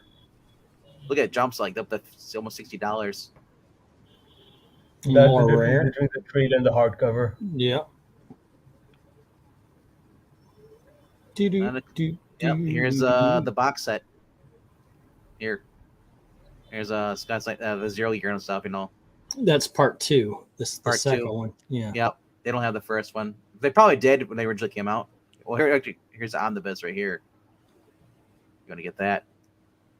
Oh wow, only $72. That's not bad for an omnibus. They usually start at $100. Well, yeah, look, it's right here, 125 right here. So it's 72 down there. And then you look at Amazon, it's probably 90. Because we would, whenever on our Tuesday night shows, top 5, we look at what's coming out, and like I'll look at the trades on League Comic Geeks, so we get the original price. And then I remember they had that Invaders series that came out omnibus. It was 125 on Marvel, or basically through them by them, whatever their publisher is or their thing. Anyway, so then Zach ended up going at he's like, oh, I found it on Amazon for like $90, and then I looked at here, it's like $72 on in stock trades. It's like you could have saved an extra $20, bro. But here's Curse of the White Knight edition hardcover for $29.99. Then here's another one here. It's supposed to be this. Okay, they're both hardcover. What's this? Oh, it's a deluxe edition, the bigger version. And then they got Batman's Wing for $4.05. Right? No, that's issue number 3. Oh, well, it's right here. Batman's Wing is issue number 1. Yeah. Oh, is it number 1? Oh, that's Yeah. why I don't have it. The Batawang. The Batawang is out of stock, guys. At its peak, it was 4,000. Batman Dark Knight Returns Gallery Edition hardcover, $136. Was $175. And there's this the return. Wow, this is the one I got right here. The box set comes with the soft cover book for the Dark Knight Returns, and it comes with the mask. $23.19. Oh, I can't find that mask anymore. I bought it, but it was like, okay. I'll just take the book. Have a good day with the mask. I don't know what it is. Yeah, and then here's this. Here's the book by itself, $11.59. So I don't know of all the stuff. I mean, this is newer Batman stuff. The stuff that these days that would appeal to me is let's get some of this Silver and Bronze Age stuff. I know what you're talking about. Yeah. It's just a lot of this is 2000s. Yeah, the Joker War stuff. I wouldn't mind. That wasn't a bad story. I actually liked the Joker War. Batman Eternal. The Joker War was kind of disappointing because it meandered. Yeah, I will not lie to you on that one. That's for damn sure. The there you go. Here's your 90s. The Batgirl stuff involved that was involved. Nightfall for $18, $17.39. That's still a good price. Those are thick books. I've got those on the shelf. They are foam books. Did you grab the volume 2 compendium of Starman? No, I haven't. It's out right now. Oh, cool. I'll look. Just as thick as the first one. You can use it as bookends. Yeah, that's just awesome, man. I'm good with that. Night Quest, Night's End. No, look at these. They're like $12, and then, like I said, if you spend $40 or more, you get like free shipping. Yeah, those are, like I said, those are some good sized books as well. So here you go, No Man's Land. There is that. Yeah, the new edition. Yeah, I got those. Excuse me. There's Batman Null. Yeah, Batman Null right here. Huh? Get basically it's Batman what is a Christmas Carol. And there's the Long Halloween, the black and white Null version. is basically Christmas. Mm-hmm. It's European for Christmas, so I have plans to read that later. Like I was about to, but then some links. I'm sorry. He didn't have to jump on if he didn't want to. Didn't force you. Batman Adventures Continue. Batman Ninja Turtles. Batman The Chalice by Chuck Dixon. So. Drink. Yep. Now I do have this right. I can find my Batman Deluxe new edition Killing Joke. Where the hell is my Batman Harley Quinn? Yeah, I know. But that's actually bothering me. I don't like because my books are in alphabetical order and where they need to be and everything. Like my room may be a pigsty, but my shelves are ordered. I know where everything is. I can look and go, holy shit, that's missing. So the hell happened? Doesn't Inside Trade sell the classic stories when they make new omnibus? I'm not sure. Marnie says that Ash remind me that I still have 6 pound bag of Black Forest gummy bears that I need to break into in the near future. Oh, dude, the Black Forest are the best. I hope that the bathroom's near. That's a lot of sugar. It's like, jeez, I can't. Man, a 1 pound bag is enough. Yeah, you don't eat it all in one sitting, Venkman. You know, you're an addict. You probably would. Not the 6 pound bag, no. It's like you get 3 pounds in, you're like, I shouldn't have ate that. Right. And then you're like, and then you come back later, you're like, okay, I'm gonna finish the rest. So. And then you drink on stream. Oh no! Damn, Ronnie, I hope you're putting those in the fridge to chill them. Those Black Forests are much better when they're chilled. Yeah. And soaked in alcohol. All right, so.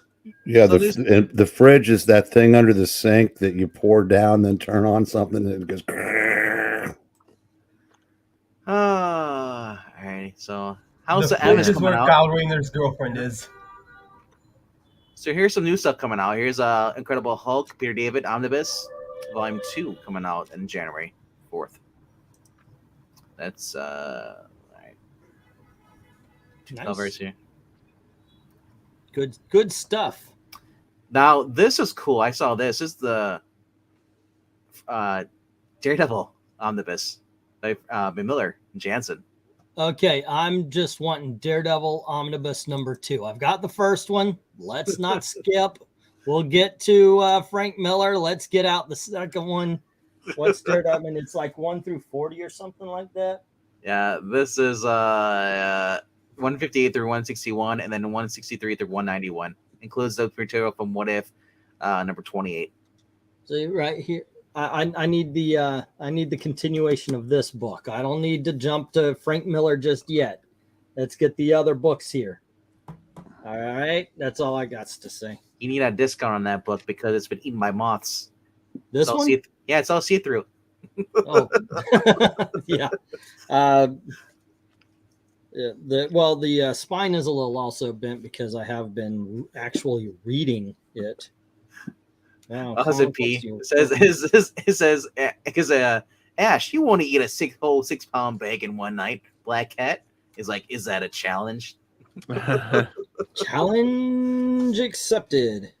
Oh, my bookmark. See what I mean? Yeah. Uh-oh, wrong one. Wrong one. I got this at a convention for like $1. Somebody drew up a bookmark and cards and such. It's the chick from Road Eldorado. Jeez. We all have our pervs. I guess that's mine. You didn't. Suppose you just showed up. You weren't watching before you jumped on. Me? I just got home and yeah. So I remember you guys mentioning something. So if there wasn't a live stream going, I was going to start a live stream. Yeah. I guess when I started, it was like already 10 o'clock here. So I figured most people are probably like eggnogged and sleeping. Yeah, I had to go get Elizabeth, and I was trying to. I figured I would try to do. I think it was Eric who suggested an auction for tomorrow. So I was putting together. Eric was surprised when I told him about the auction, so I don't know if you knew. Eric's the one who suggested it. That's right. To forget. Yeah, I know, right? Oh, okay. So this was I was showing off. Was this thing? Oh, that's nice. That is just awesome. Everything comes in there. I've seen those things. Through. Oh wow, that is a lot. All the original insert reprints of stuff, like the Shazam button. They had a promotional button, and it had like the Wonder Woman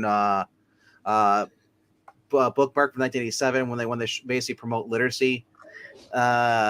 Memos when they were doing Infinite Crisis, like and there's like for basically notes that they did to each other. It's like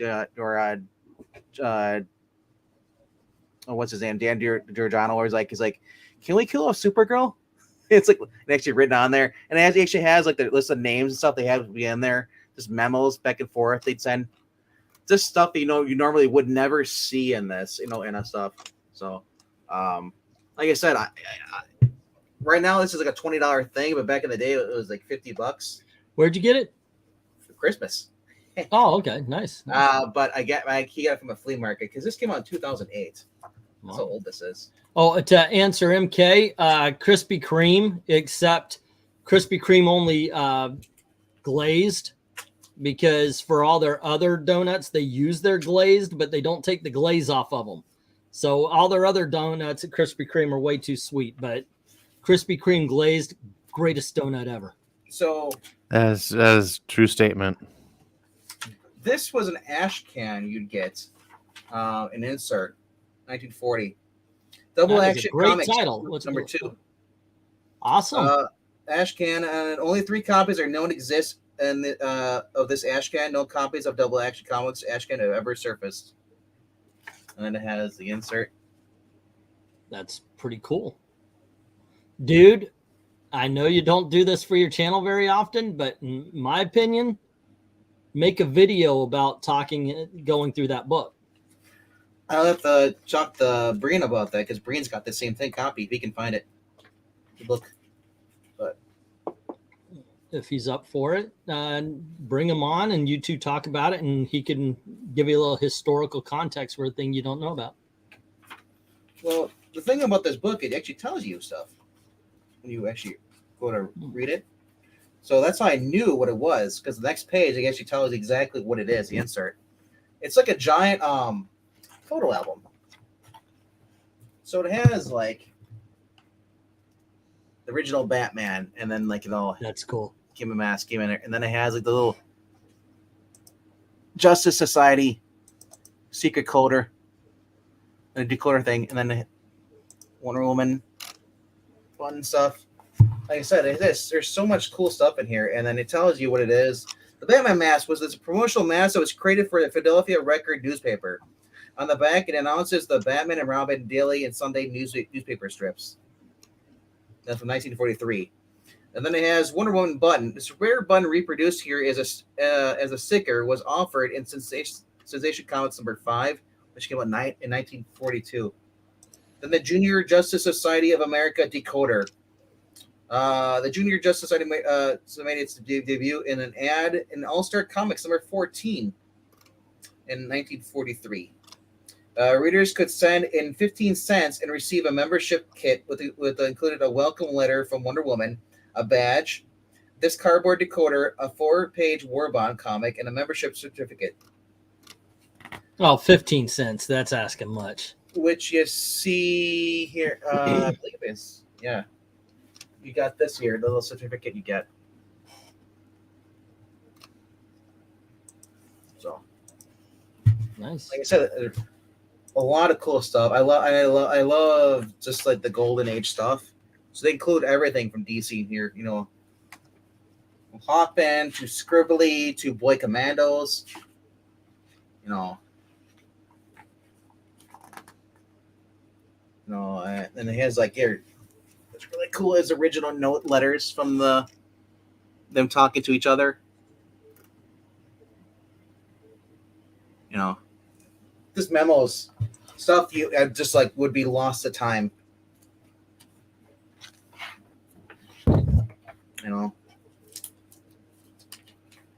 And here's another insert they have. But the coolest thing, though, hold on. What is a crispy Korean? MK. Oh, okay. He says, okay, it was a typo. He said we just opened a Krispy Kreme, Korean. I'm sorry, that was weird.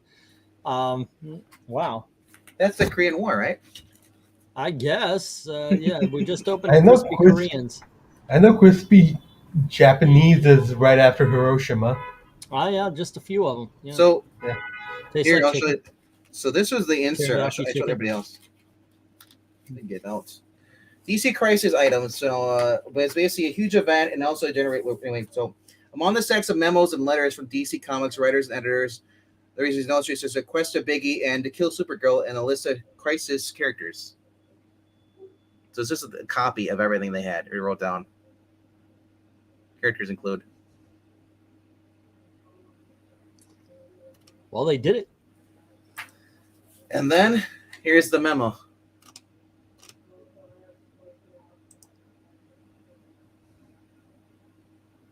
That's cool.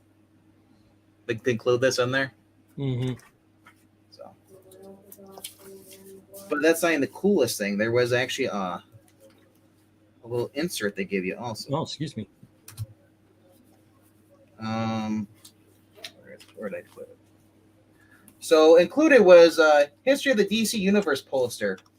Was created for graffiti design. Was History of the DC Universe hardcover cover edition. Also printed inside this book is a trifold page featuring over 50 artists' work and signatures. Readers could send in a postcard to request one of the limited run of 10,000 copies of the poster. So, like I said, this is a cool thing. I might just go get the poster frame for this. Look at this. That is really cool. There's every single character you want.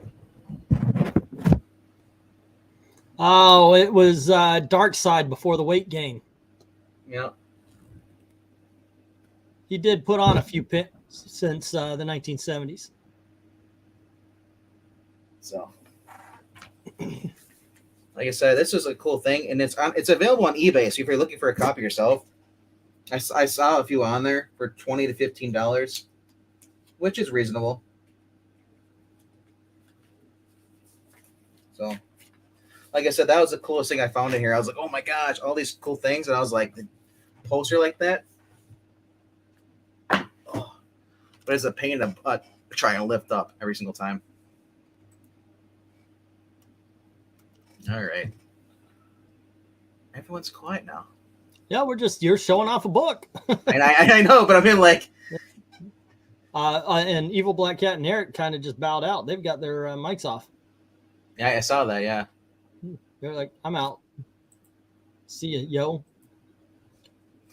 So, did you get anything at all this Christmas you can show off? Anything cool? I got hot sauce. That's it?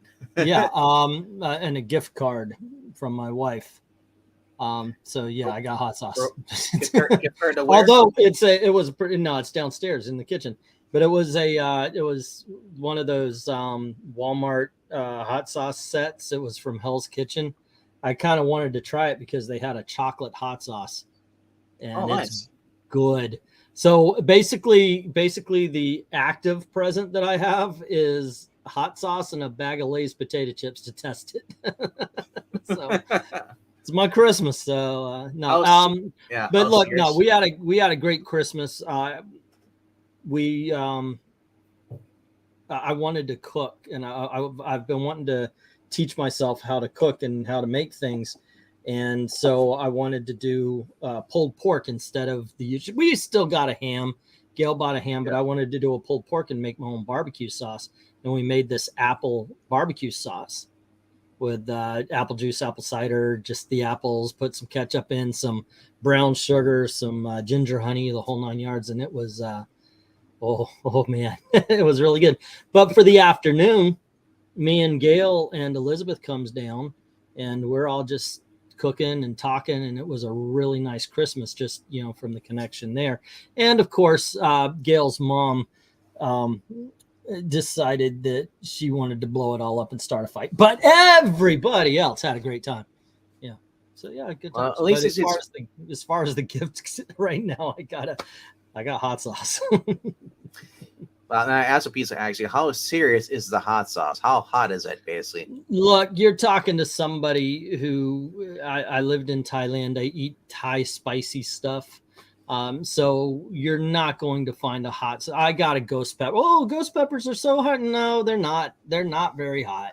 You want to get something called liquid smoke to give your barbecue sauce that smoke. Yeah, actually, I did. I included liquid smoke. By the way, put it in food. If you put liquid smoke, say on potato chips, it is a laxative you never knew you needed.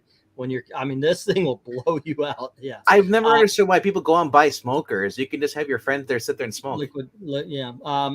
But yeah, I'd put some liquid smoke into the barbecue sauce. It's just liquid smoke sounds like a prank thing you'd have to give somebody. Yeah, so it's like it does, but it's real. It's out there. Just pour in your car. Now your car smells like it's an ashtray. It was nice, but no, I didn't get any comic books today. My daughter told me though that she's going to be getting the She-Hulk omnibus, the Savage She-Hulk omnibus. That's cool. So whenever it arrives, I'll have the omnibus of Savage She-Hulk. Now you were talking about you want some of the old school Silver Age stuff. Yeah, I was. While we were talking, I was looking on the omnibuses and the trade paperbacks and all that kind of stuff. There, yeah. Here's a Silver Age omnibus right here. Oh, I know, right? That is so gorgeous, isn't down it? Down to $50 for $100. That would be awesome. I wonder what, because like I said, Gil got me a gift card. So this has Batman 101 through 116 and Detective Comics 233 through 257. Batman Silver Age. What do we get? We get the Batman Silver Age omnibus on Amazon for $90. See, $50 here. Yeah. And eventually, if you go to DC or whatever, it's like $125. Wow. That's what I mean. It's like Ash was and Skipper, the ones that introduced me to this thing. I was like, "Are you freaking kidding me?" I was Batman like, in the 50s for $29.99. Huh. So, like I said, I love these Silver Age stuff. You know, when there's anything on here, it's usually way more expensive. Like this is the one I just picked up, the Death of Superman edition, the deluxe edition. Yeah, and I paid over $30. So they're dropped down to $23. Danger, this is. And this is just this collects basically the normal stuff like the Death of Superman normally had reprints, you know. But then it also has the new story in here, the Day of the Doom, 1 through 4 as a bonus. And it's got the magazine. Does it have the magazine and all that? The Lifetime. News Time, The Life and Death. Yeah. That came with the armband as well. I think that came with an armband or something. Yeah. So I know there's an omnibus though of this of both the Death and the Return. Although I saw it for $80 on here. The original omnibus. What game are you playing, Ash? I think he's playing that Valhalla game. Valhalla. Assassin's Creed Valhalla. I think I don't know. There is a road that leads to Valhalla. But I saw this though. Nice. This is cool. Gianna Solo. But it's just all the covers he's done. Yeah. So 191 pages of worlds and characters beyond imagination. So nice. I don't get a lot of art books, but this is currently what just came out. The Knights of Pendragon. You ever heard of this? Yeah. And Dan Abnett? Yeah, I remember that when it came out. The UK stuff. So it's just $67 for this. Alan Davis doing the coloring or the cover artist. Looks kind of cool. Yeah, give it a shot. From the 80s, I believe. Yeah. Yeah. Not a lot coming out, you know, but I'm playing Madden football. I just had the Bucks defeat the Minnesota Vikings 73-0. So the Bucks. Not really. It wasn't really that bad. It was You're throwing me off. You're throwing off. It was 60, like it was 63 to maybe 14. When you tell someone who lives near Milwaukee, you say the Bucks, I'm thinking the Milwaukee Bucks. Okay. I was like, now how is a landlocked freaking town gonna have freaking Buccaneers? Or do y'all mean like deer? Deer. Okay, so you got the Milwaukee Bucks, and it's a deer. You're the deer. Yep. Well, we're the Buccaneers. We're pirates. I mean, you're the pirates. Yeah. Yeah. So the Dan Slott on this, I mean, that's one you were praising about this one. Yeah, I've got that. $62. Is that hardcover or hardcover? Wow. Yeah. Okay. Marvel Westerns, Two Gun Kid is in there, and then She-Hulk 1 through 21, plus the 1 through 12 in 2004. 824 pages. So. Wow, that actually is pretty good. So I don't know what's worse, carrying a box full of hardcovers or versus trade soft covers. To me, they're like the same difference. You're gonna hurt your back regardless. Birthright, the Deluxe hardcover, Mark Wade. That was a 1 through 12 series. Let's see, in the 2000s. Let's see here. Yeah, so there's some manga stuff coming out here. Dick Tracy, Clover Cases of the 1930s hardcover. Oh, wow, that is nice. And that is okay, what is that? Dick Tracy, Colorful Cases of the 1930s. That might actually be like the Sunday funnies. I want to look this up because like I said, I've got this. You got that the wide one, yeah. Okay, let's see. Dick Tracy. Oops, didn't stick. Dick Tracy. And then do image search. That's not what I want to look at.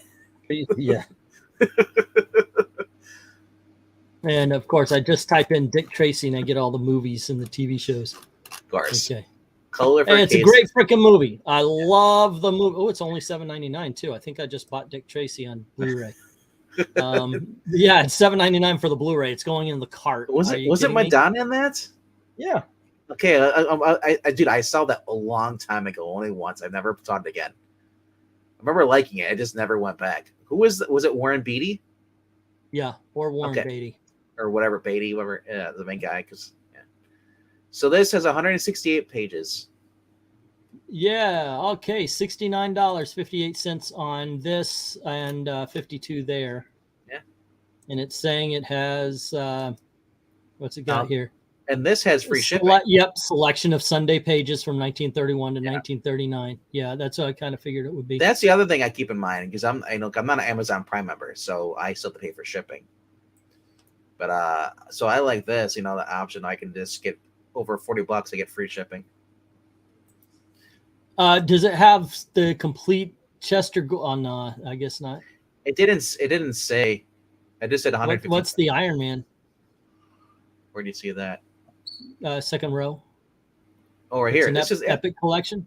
Yep, these are the ones that are coming out through Marvel right now. They just so this is be the next collection coming up for $27.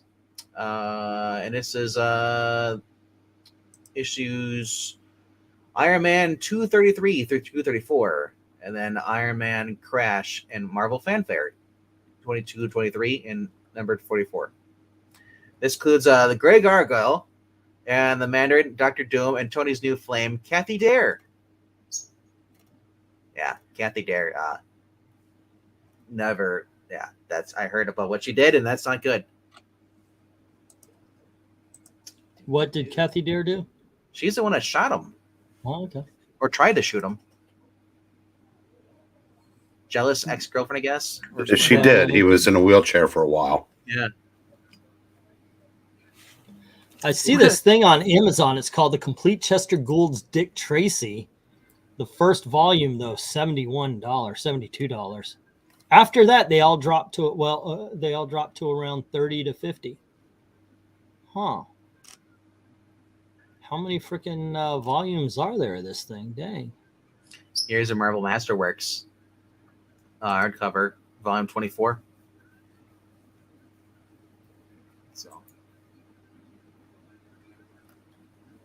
So, Brian, how many hardcover books do you think you have now?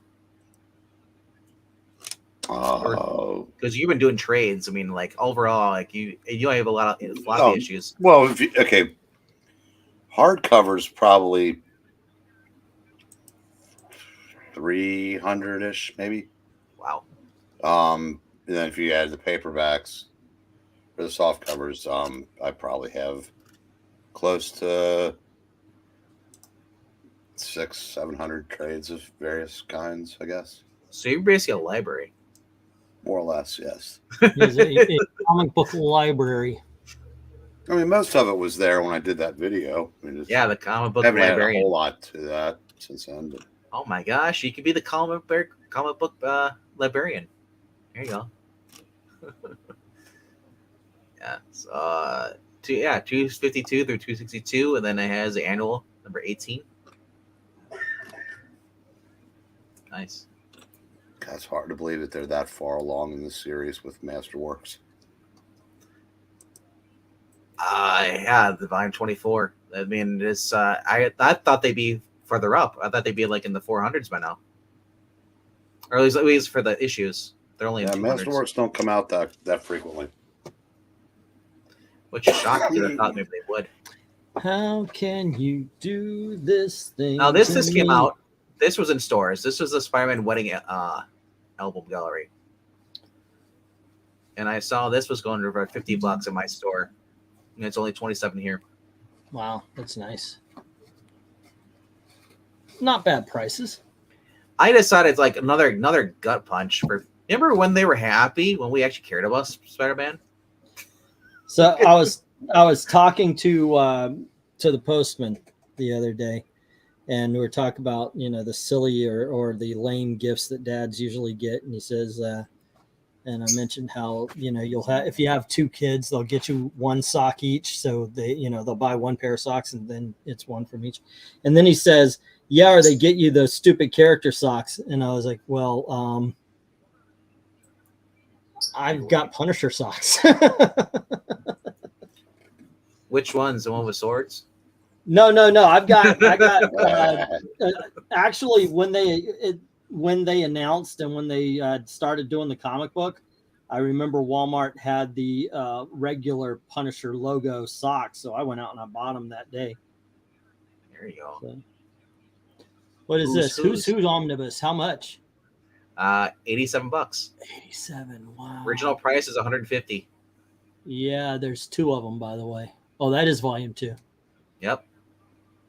How much is the first one? I don't know. They have it. 87. That would be very cool. I'm going home from making some slaps. Do they have it? What? There we go. First one. They're selling a damaged one for $60. Doesn't say what it's. Doesn't say what's damaged about it, but volume 1 is $60. $60, huh? Yep. Yeah, I want that one. I think that is really, really cool. I want both of them, but yeah. What's it? Reprint? What is it? Who's Who is the definitive directory of the DC Universe 1 through 26, which would come out in 85. Who's update 87, 1 through 5. Who's Who update from 88, 1 through 4. Plus material from the 1989 annuals Action Comics. Well, what does the second one do? I mean, that's pretty much it. Yeah, this is the annual number 2 and Batman annual number 13. And all of the updates. So why do they need a second volume? So that's volume 1. Volume 2. It's probably like, all right. So spinoff series of Who's Who in the Legion of Superheroes, spotlighting DC's greatest in the 30th century. Collects Who's Who in the Legion of Superheroes 1 through 7. Then Who's Who in the DC Universe 1 through 16, and Who's Who in the DC Universe update from 1993 1 through 2. The 1 through 16 were these oversized, almost like they were made to be put into a notebook. Nice. Yeah. Okay, so in all honesty, all you need is the first volume on this one. I wish the Legion and all that is inside that. I just wish they would have had these connecting covers, like here's you Flash running there, and then that's this volume 2. On the first one, it shows the rest of them running. Mm-hmm. Yeah, like connecting covers. So you can stand next to each other. How can you do this thing to me?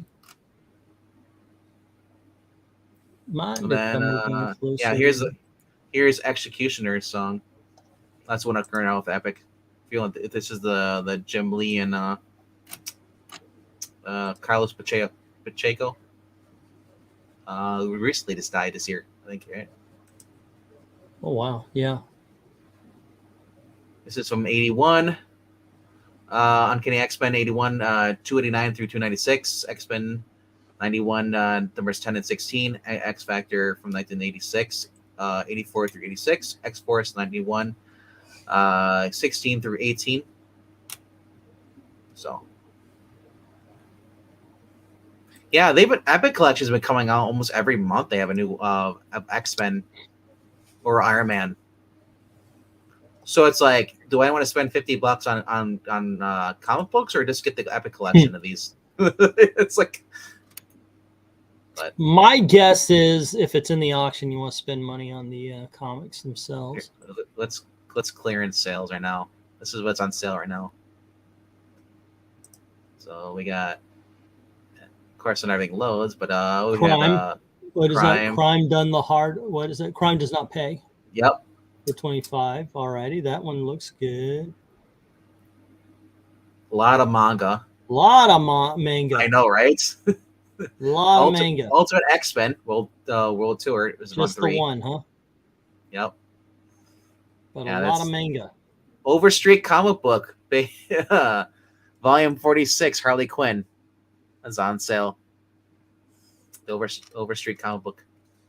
What's the sense of her? I didn't know they had hardcovers for that. That's weird.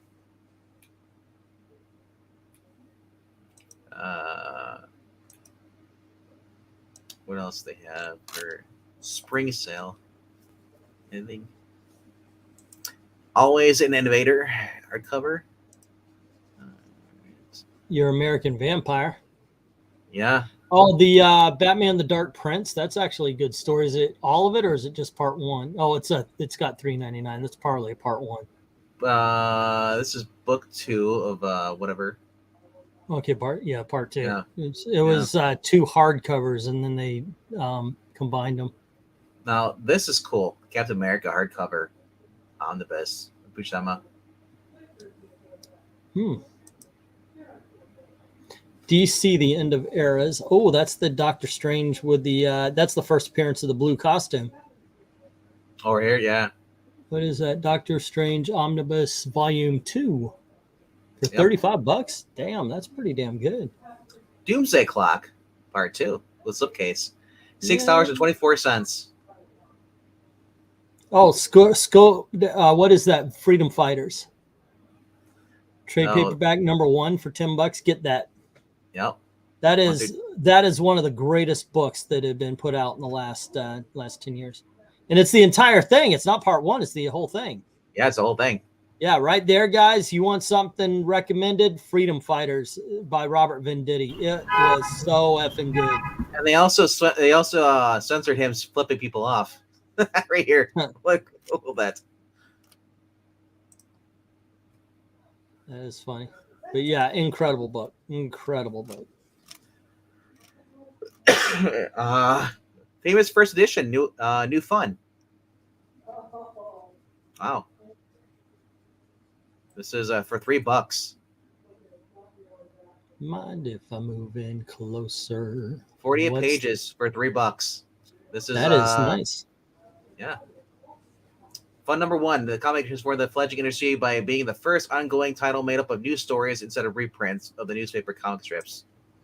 First published in 1935. Carried a diverse set of original content features cowboys, spies, detective, funny animals, space explorers, soldiers of fortune, and more, including features that were written by Major Malcolm Wheeler Nicholson, founder of the company that would become DC Comics. This tabloid size black and white comic is reprinted as a commemorative hardcover. Will include essays by comics historian Roy Thomas, Nikki Wheeler Nicholson, granddaughter of Major Malcolm Wheeler Nicholson, and more. Collects fun number 1. $3. It's a hardcover. Wow. Original is $20. That's what I mean. It's like Comixology deals. Sometimes you buy these books.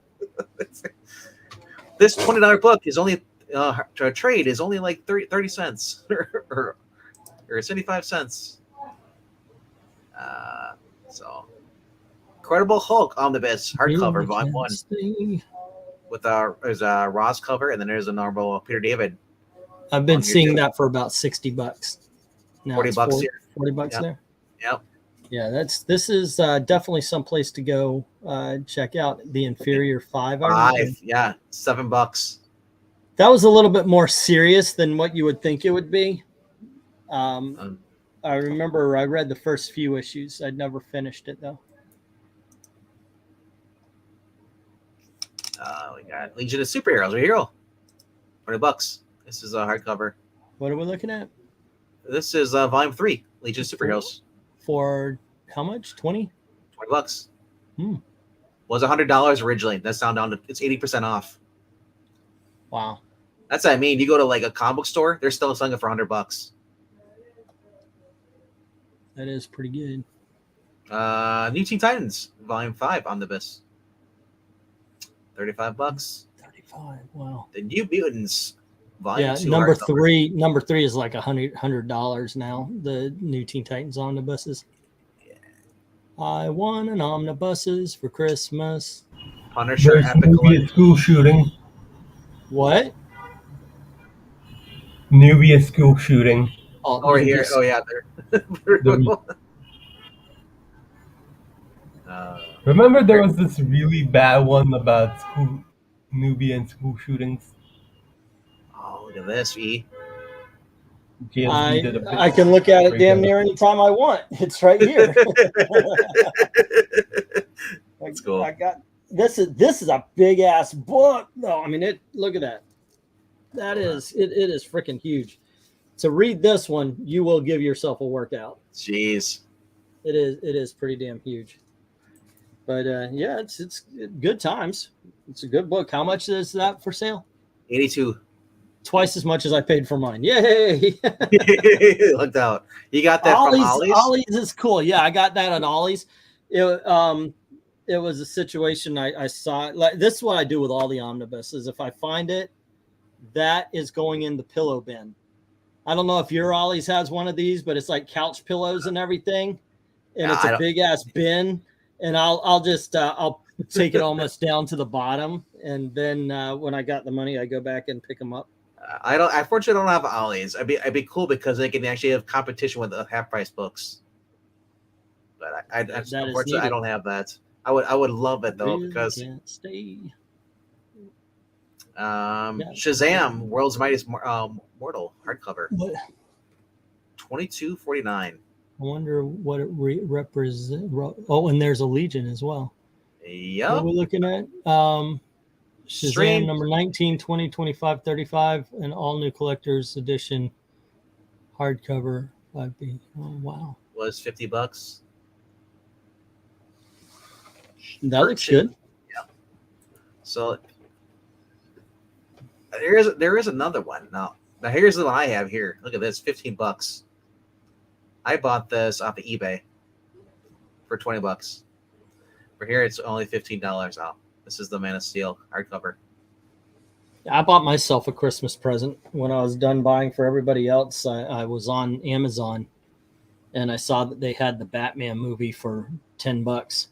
Which one? Oh, the new one? Oh, yeah, the Robert Pattinson. So I picked it up. Yeah. Here you go, Superboy Legion of Superheroes tabloid.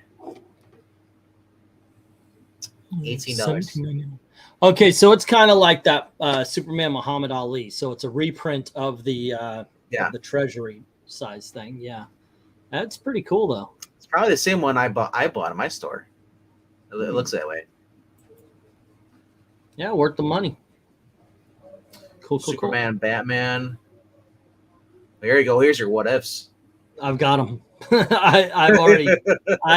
They had this series. Of course, it doesn't have the Shang-Chi in it. Not a lot of reprints do, but I bought all 8 volumes of the series they put out when it came. I should look up to see if they have Shang-Chi on here. We're almost done with this, but there's only one more page. But what ifs? Yeah, and I'm not. It's your channel. Do what you will, but I think a conversation with everybody would be more than window shopping. But I know. I got a Superman the movie 4K disc. I showed it to my grandpa, and he said it's super duper pooper Scooperman. Yeah, okay, I remember that. I wonder if they can have Shang-Chi. Oh, that's a nice one. The X-Men Omnibus Volume 2. The original X-Men. Yeah. So here's Shang-Chi right here. Trades. All of them's good. In all honesty, I haven't run into a bad run of Shang-Chi. Wait, even the Marvel voices? That's not Shang-Chi. There is no good Marvel voices. Yeah. But there's no bad run of Shang-Chi, in my opinion. Everything I've read so far has been a lot of fun. $15 for 192 pages. I can get it for $3 right now. So, yeah, I'm actually really thinking about it too. So, yeah. What's up? Heroes for Hire 18 through 19. That looks kind of cool. Oh, it's in the Shadowland stuff. All right, so it's later stuff. All right. Yeah. Are you excited for upcoming Stan Lee's JL Earth book? Well, considering he wrote it 2 years after his death, I'm really wondering how he approached the story. All right. This is you're talking about this one right here. This one. Yeah. It's volume 2. It's 32 through 66. Avengers 1963 number 50. Well, basically it's number 53 from the Avengers. Kazar 2 through 3. Marvel Tales number 30, and not Brand X. This is Neil Adams' X-Men years. Yep. Them sounds good to me. John, yeah. So it's John Cassidy. There's cover art. Warner Roth was artist. Roger and Roy Moore. So cool. I know a lot of cool stuff in here. As I said, I like going through here so I'm just looking at stuff. So, but really, baby, it's cold out. Shang-Chi has some high foot arches, and yes, he does. And we're back. Hello to Mr. Breen. How you doing, sir? Just came back to say goodnight. Oh, wow. Okay. I was about to ask you about your day and your Christmas, and did Santa Claus bring you all the good stuff? I didn't see a person today. Really? No. I was the first person he saw today. Well, the first person I spoke to, yeah. You flying solo? Well, since all of the parents are gone now, it kind of changed what we did as a family. Yeah. So, Phil goes with his wife's side of the family, and my sister, they didn't do anything. So I had football all day today, so I worked and watched football and read comics. So that's basically my Christmas. So was it a good Christmas? Yeah, no complaints. Yeah. But what time do you think about starting tomorrow? Same time, 9 o'clock. Don't want to change anything. I mean, you guys you realize you changed it to 8 about a year ago, right? On Monday? Well, no, the auctions. Yeah, but look, you're kind enough. You mentioned it. I thought it was a good idea, but I didn't want to put any extra pressure or anything on anybody. Started early. Just I'll do a small one, hopefully to make up enough money to buy comics for the next auction. Really, that's what I'm going for. But yeah, I don't want to put anything on you guys. I mean, you guys have been awesome, and certainly appreciate everything. I know usually Mondays we have a conversation. This time it's just we're going to have a conversation and try to sell some books. But well, as I said, yeah, I am going out with my brother's family tomorrow, so I may be late. Probably not, but I may be late. Oakley dokes. I mean, hey, you got your so that's yeah, I will see them a day later. Well, there you go. There you go. But do I have any old DC? I know I don't think I have any old DC. I think I might be bringing some more stuff off the wall. So I've got first appearance of like Black Canary and all that kind of stuff. Unfortunately, so the daughter, right? Not the Elizabeth. No, Black Canary. Good night, kid. See you tomorrow. Merry Christmas. Yeah. Of course, I don't have a good one, Breen. Of course, I don't have the Golden Age first appearance. If I had the Golden Age first appearance, I would own my own house and I'd be living on the coast. But yeah, you'd be living in the car. Yeah. No, actually, I told Gail exactly what the wall is worth. I let her know. She knows, because I told her, I do have about, $800 or $1,000 worth of books on my wall right now. If you add in the statues, some of which has actually started price increase. So don't make her mad. She might just go trade one in. Yeah, she might but no, I don't think Gail would ever do that. But yeah, some good. You don't want to repeat of the posters. Oh yeah, don't get me started on my movie posters.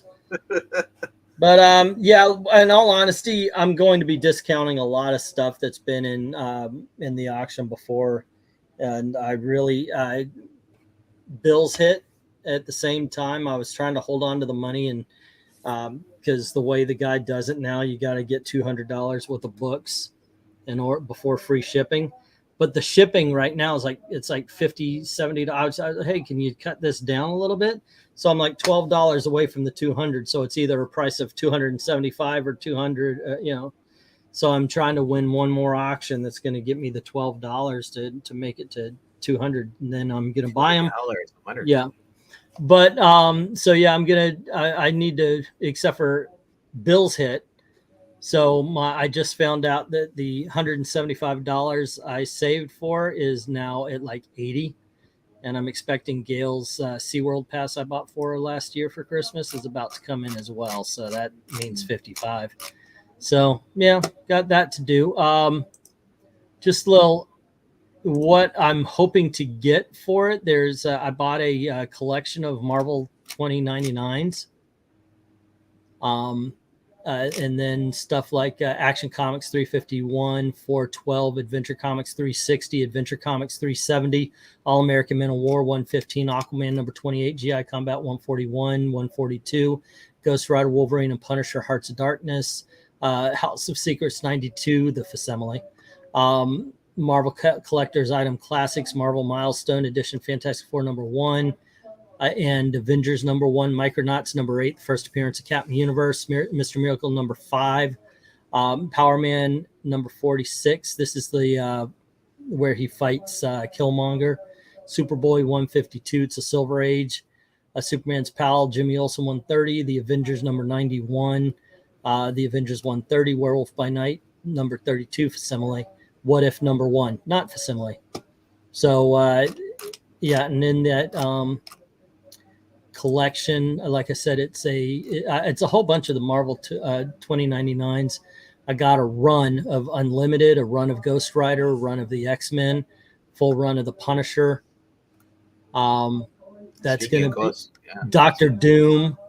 And then, of course, I've got some other stuff like Hellboy and such like that. And that's what I'm trying to get for the next auction. But I got to sell some stuff to get the stuff. So there you go. I also told Gail that after this auction, I'm not going to have a lot of money because that's what I want to do. So we'll see. We'll see how it goes. Speaking of Ghost Rider, Undead Quinn has been talking about he loves the new Benjamin Percy Ghost Rider that's out right now. Yeah. So I'm going to take a peek at that. The last couple of Ghost Riders have actually been pretty good. Well, I'm not a fan of Robbie Reyes. No. They've been doing some the last one I remember reading was Johnny. It wasn't Robbie Reyes. So I mean, Johnny or Danny, I don't care. I just don't care for Ghost Rider in a car. Oh, and we lost Black Cat. Yeah, I agree. It should be on. It's like, what's the next Ghost Rider from Marvel? He's in a wheelchair. he's in a wheelchair, and he's non-binary, and it's going silver. It's basically Silver Bullet. That would be kind of cool. The Silver Bullet. What's going on, Ash? Not going to go after Reverend Werewolf. Yeah. Good times. Oh shit! I think Ash might have stepped away. I'm pretty sure. Why not? Well, his character's no longer moving anymore. Ghost Rider should either be on a motorcycle or a horse. End of story. Skip says he likes different kind of riders. Low riders. Yeah, I can see that. Well, I actually we drove a Challenger. A friend of mine had the Challenger. I had a 1980s Ford Thunderbird, which I think could make a good Ghost Rider car because that bitch was a boat. Like that was huge. I won every argument I got in with that car. Here's how compromise Skip with that. No matter what vehicle he gets into, it transforms. Yeah. That's like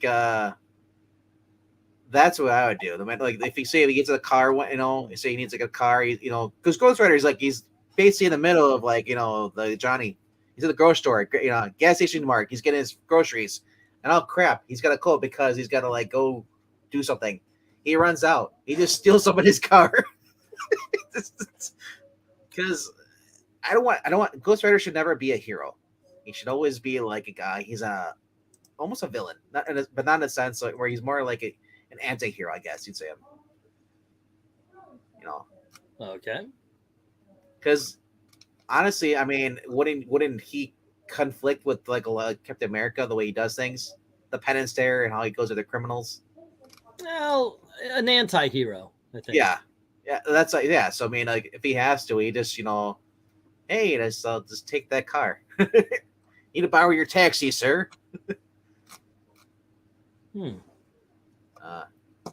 Ghost Rider in a flaming Prius or a Mini Cooper.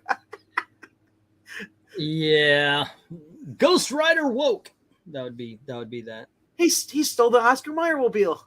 The book starts off with a Ghost Rider abandoning his Tesla while texting that he got a new Prius. Ghost Rider woke.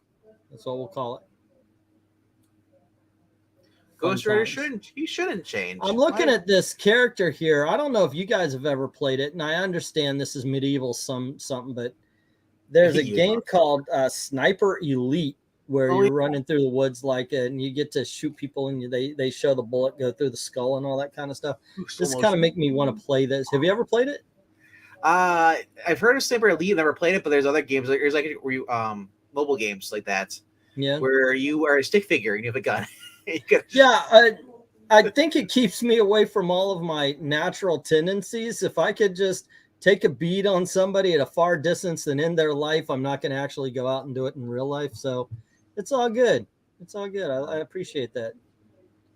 Let's see. So I was watching more of the Jack Ryan season 3 today. That's just been a fun series. It's only 8 episodes though. I kind of wish it'd be more, but they're like hour episodes. I'm trying to find the perfect angle for the. I did a movie review of Avatar for the movie channel, and I like the way it looked with the preview on one side and the wall on the other, and it kind of bleeds together. Did you have your floaties on? My floaties, yeah. Wait,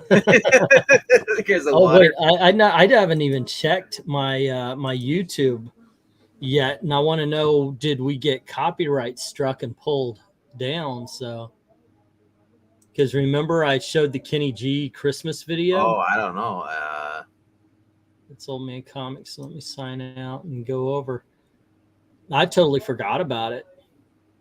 I was just enjoying the day, man. Seriously, it's good times. Alrighty, I may disappear for a little bit.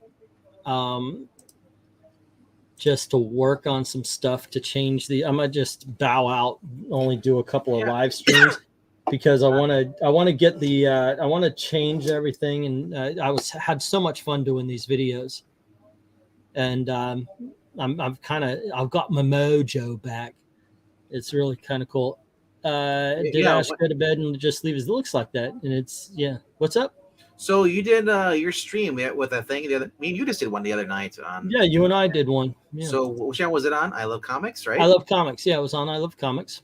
I'm trying to see if it got pulled or you privatized. You might have made it private. Oh no, I did not. So if it so I see Punisher. The only lesson I see is Punisher, Writer Mike Barron. Yeah, I got a copyright claims, which is it's not a strike, it's a claim. Yeah, of course. See what it says. I was gonna pull it down, but it's absolutely blocked. It cannot be shown anywhere, so they blocked it. It's probably for that Santa Claus going to town. No, I don't think it was for that. I think it was for the Kenny G. That I played the Kenny G a little longer, for a longer time. Have a good night, Awesome P. Thank you for showing up. I hope you had a great Christmas, and hope to see you tomorrow on I Love Comics. Yeah, download it. I'm just gonna delete it. It was a Christmas video. Oh shit, I can't move now. Okay, I think I'll just delete it. It was just, I mean, it was a fun hangout, but I don't think there was anything that we have to keep on the channel. That's kind of what me and Zach did. Kind of like we just like this, like here. Like I did one of the best comics of 2022. and I went through the first thing we went through was the Mary Sue list of 30 books of graphic novels and comic books that came out this year. Half of the graphic novels I had were reprints of books that came out last year, so they weren't new books. Oh, but the craziest thing they had on their list there was the Flash of books they enjoy. Well, you and the Mary Sue agree on something. I know. I was like, I was like, what? Because they love the whole concept, the whole family concept. I was like, what? The thing that I agree with the Mary Sue is that their entire writing staff needs to fix me dinner. Right. Yeah. So yeah, we just joked around, did that, and just kind of looked at those, books are coming out, and I went over my collection I have on League Comic Geeks, because I build it there every time I get a book, I put it in there. We're just going over the books, of lists, and like, so I just love that up. I did the most generic Jeopardy thumbnail too. It's a blue with the white letters, kind of like I did for this. I just added a little thing. Yeah. I said I don't really. The pre-planned ones I kind of leave up. We haven't really taken anyone's down at all, but for whatever reason that one's blowing up. That's at 91 now. Nice. It's only from a couple days ago. For a channel that size, that's nice. So yeah, I like I said, I had a little disappointment in the way of the fact that the readings, the Christmas Carol, 59, 44. The first one got 121, which is still, it's bad for the numbers I got, but let's face it, I'm not putting up numbers that match my my subscription count anyway. So sure, I've just changed my outlook on everything. Look, for me nowadays, I figure it's a decent if it makes it to about 200, and anything above that. Yeah, this channel, what gets the most view is actually when we do a review of like Kung Fu. Yeah. CW, that's like our biggest thing, or it's a lot of the CW shows we're getting a lot of big views. No one really cares for the Winchesters, which I kind of figured. I just like, well, let's do it because it's the first season. It's a prequel to the series. I guess not a lot of people just don't care for a review or just aren't watching the show anymore because it doesn't have the two main characters, and it's changed things, But Tom Welling popped on finally in the last episode. Yeah. For the mid-season finale, and we jumped almost 200 views. Also because Pixel put freaking Samuel Winchester. I'm like, no, it's not Sam's on here. It's Samuel Campbell. It's the dad's name. Mary Campbell was the name. So I think that was added to it because they're like, oh wait, Sam's on the show. Clickbait. Of course, Pixel does that. Now that our Christmas movie watching is over, I'm gonna put on that. What was it? What was that? Knives Out has their sequel is out now, so I'm gonna check that out. Have a review out for it, and then Matilda the musical. Yeah, I know you guys are just dying to hear about that. I know. I've watched the movie. Yeah, they have a stage play, so I guess they made a movie based on the stage play. They did the same thing with Little Shop of Horrors. Little Shop of Horrors started as a movie, then they made a musical stage play out of it, and then they made a movie based on the musical stage play. More than likely, the one that you're more familiar with is the Rick Moranis movie. And but back in 60s, Jack Nicholson actually did the Bill Murray part. Huh. It was a Roger Corman movie. So, yeah, they did the same thing with Matilda. They did the same thing with Hairspray. Hairspray was a movie by John Waters, and then they did a stage play, and then they made a musical in 2000s with John Travolta and. I'm just waiting for Venom the musical. Venom the musical. Yeah. I watched. Well, after the wreck that Spider-Man the musical was, not going to happen, bro. I watched Ratatouille tonight. Ratatouille, that is such a great movie. I love Ratatouille. Then I realized that the Venom is the same plot. A creature befriends a human. Controlling him. Yeah. Controlling him. Yes. I was like, oh my gosh. It's a prequel story, but it was a good cast, and then Will Arnett, just sells the whole entire movie.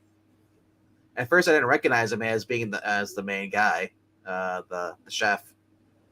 That's Will Arnett. Yeah, I didn't know that. Patton Oswalt or whatever is the mouse, the rat.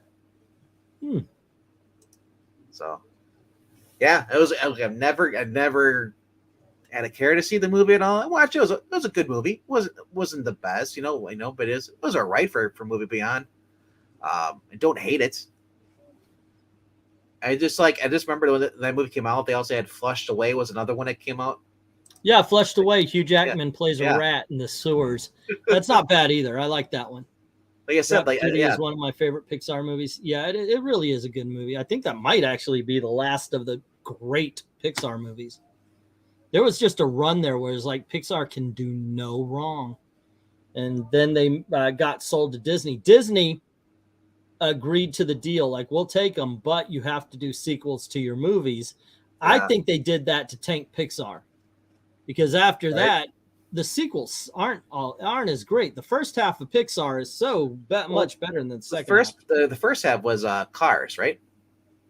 Yeah, you had, let me see if I used to be able to do this in order. You had Toy Story, Bug's Life. I want to say Toy Story 2. Then it gets a little fuzzy. I think it was, don't tell me. I think it was like Finding Nemo. Yep. And then it was Monsters, Inc. And then it was, it gets a little fuzzy around there. Wall-E, and then Ratatouille, and then Up. No, Up would be the last great one. Yeah, and then they did the Scottish one. That was okay. It was good, but Brave? It wasn't.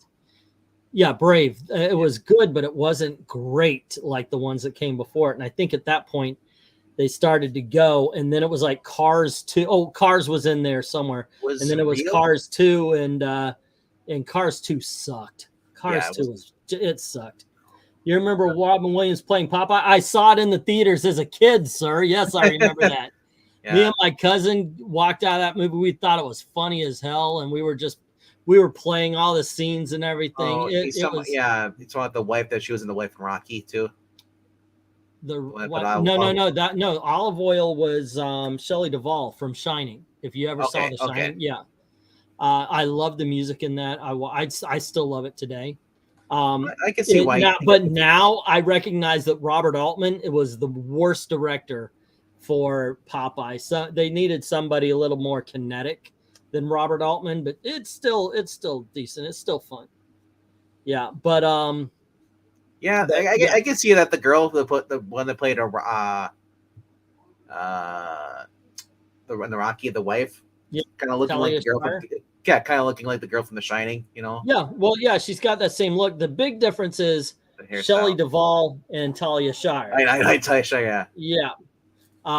That's one thing I think, Shelley Duvall really, she was so good in that movie though. Shelley Duvall. Yeah. As soon as you mention that, I've got the song in my head. I got the song stuck in. You know what song stuck in? Just put one foot in front of the other. Put one foot in front of the other.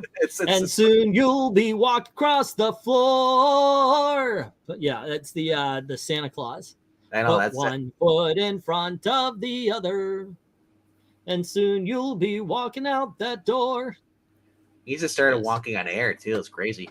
It's like it's a perfect responsibility when you're the first toy maker to the king. But yeah, I loved. I saw it as a kid, but forgot about that movie. I forgot the girl who played his wife was the. No, once again, no. Yeah, but I love that. Robin Williams and Shelley Duvall did a really nice song, "Sail with Me," when they find Sweet Pea. Also, "I Am What I Am." Robin Williams. I mean, that was his first movie, yeah. I believe, and he freaking killed it. He killed it as Popeye. Yeah, well, Robin Williams, just an impressionist, just doing that is just amazing. Martin Short too. I am. Oh, Martin Short is a freaking treasure. He really is. He's one of those. I'm glad that he's. Too bad it happened now, but I'm kind of glad that he fell into that. What do you call him? He's just he's respected now, especially when it's him and Steve Martin. They've been touring together for years. There's a special on Netflix. Yep. If you haven't seen it, watch it. It's funny. I watched it live. It is so much fun. Oh, you saw him live? I saw him live, yeah, a couple of years back. I am jealous. Year. And then David Spade's supposed to come in this January. I watched a special on HBO. I was so disappointed. I was expecting a little bit more energy. He seemed bored to be on stage. Which one? David Spade or Martin Short? Now you have that song, David Spade. Now that you have that song in your head, because I brought it up, I remember in 1 Hour Photo. Whoa, 1 Hour Photo is a really good horror film starring Robin Williams. It's not a horror film like your typical horror films, but it's a horror film in the fact that Robin Williams plays a character who is so on edge and unpredictable. The situations this character creates are scary. Yeah, what was the other one? What Dreams May Come? That was another very trippy one too. That one is pretty good. I like the art direction. I like the cinematography to it. The art direction is basically sets and such. It is so beautiful to look at. Me and my wife had debates about it though, because supposedly when you go to heaven, you're content. Yep. So when he went to heaven, he wouldn't be missing his wife. He would be content. He would be happy. But of course, he goes to heaven and he finds out his wife killed herself, and now he's got to save her from hell. That's the story. Yeah, I always like Supernatural's version when you went to they showed heaven, like you're in your room. It's like your happiest moment of your life. You replay it over and over again, and you don't notice. That's interesting. Yeah. Oh, you don't. It's not like The Good Place where they know that they're living out the rest of their life and they get bored. Well, at first, and then when of course when Sam and Dean or whatever whatever shenanigans and all. Things started to fall apart with heaven. Right. But overall, in the book, what Dreams May Come, they explain that you don't feel familial ties. Yeah. So me and my brother, not much to go on there. What you connect with are people who you are intellectually and emotionally connected to anyway. So you're in a happier spot because you don't keep yourself near people just because you feel you have to. That was kind of an odd thing as well. But the novel is still decent if you get a chance to watch it. It was great because I don't know if you watch Supernatural, but there's one of the things that they go when Sam and Dean finally go up there at the end. Mm-hmm. This is about a minor spoiler, so if you haven't really watched the series at all, but no, I've never seen. So anyway, there's this guy Bobby on there, and he is always their dad's friend, a hunter, and it always went to him for a while. He ended up getting into a wheelchair, throughout the series stuff, and the guy always loved drinking stuff. And so eventually he dies in the series. So at the end, they reunite with him, Dina, and he's like, "What's up, man?" He's like, want a beer? He's like, "Man, heaven's so great. I can just drink as much as I want. I don't get the hangover." It's funny, cute. I know, right? So it's that's cool, man. all the perks, but none of the downfalls. Yeah. So a guy dies. He's going up to heaven, and he's being taken by St. Pete. And as they're going, he gets a look into hell, and he sees there's another guy, and he's like, "Hey, I know him. Oh my gosh, he's in hell." And the guy's got a glass of beer, beautiful woman, and he makes it to heaven, and he says, "Okay, here you go. Everything you desire." He goes, "I am kind of hungry," and he gives him some celery. Say, "We want to keep you healthy." He goes, "Wait a second, I get celery?" And he says, "Look down, my friend. He's got a beer in one hand, a beautiful woman in the other. This is boring." And he goes, "Yeah, well," he says, "How is that? How's that hell?" He says, "Well, there's a hole in the beer, not in the woman." There you go. Okay, dirty joke for Christmas. My granddad told me that joke when I was about 8, by the way. So yeah. So you had no idea. Your mom was like, "Oh no." Oh, yeah. I told the joke, by the way, to my mother and my aunts, and apparently my granddad got in trouble. "Oh, you got to hear this joke," and I told it. They didn't find it funny, but they did get mad at my grandfather for it. So. Yeah. 2023. Not all women have holes. Right. Anyway, dude, I'm going to bounce because I really have to use the restroom. No, we're gonna end it right now. So check out tomorrow night in the auction on I Love Comics. 9 p.m. It's going to be a smaller one. It's going to have a lot of the stuff that in all honesty, you've seen before. And be sure to tweet out that, put it in the community tab, let people know. Okie And dokie. if you haven't done so, please click like, leave a comment down below. What do you got? What do you get for Christmas? Let us know. I'm curious to see what you guys got. Because I may be jealous. Who knows? Also, if you want to drop $1 in the Ko-Fi Band, it goes basically towards paying the StreamYard bill we pay every month, and also goes towards the Marvel and the DC apps. Thank you guys for showing up tonight, and I hope you guys had fun. And have a Merry Christmas. And if we don't see you until after New Year's, have a Happy New Year. Good night, guys. Bye humbug to all of you.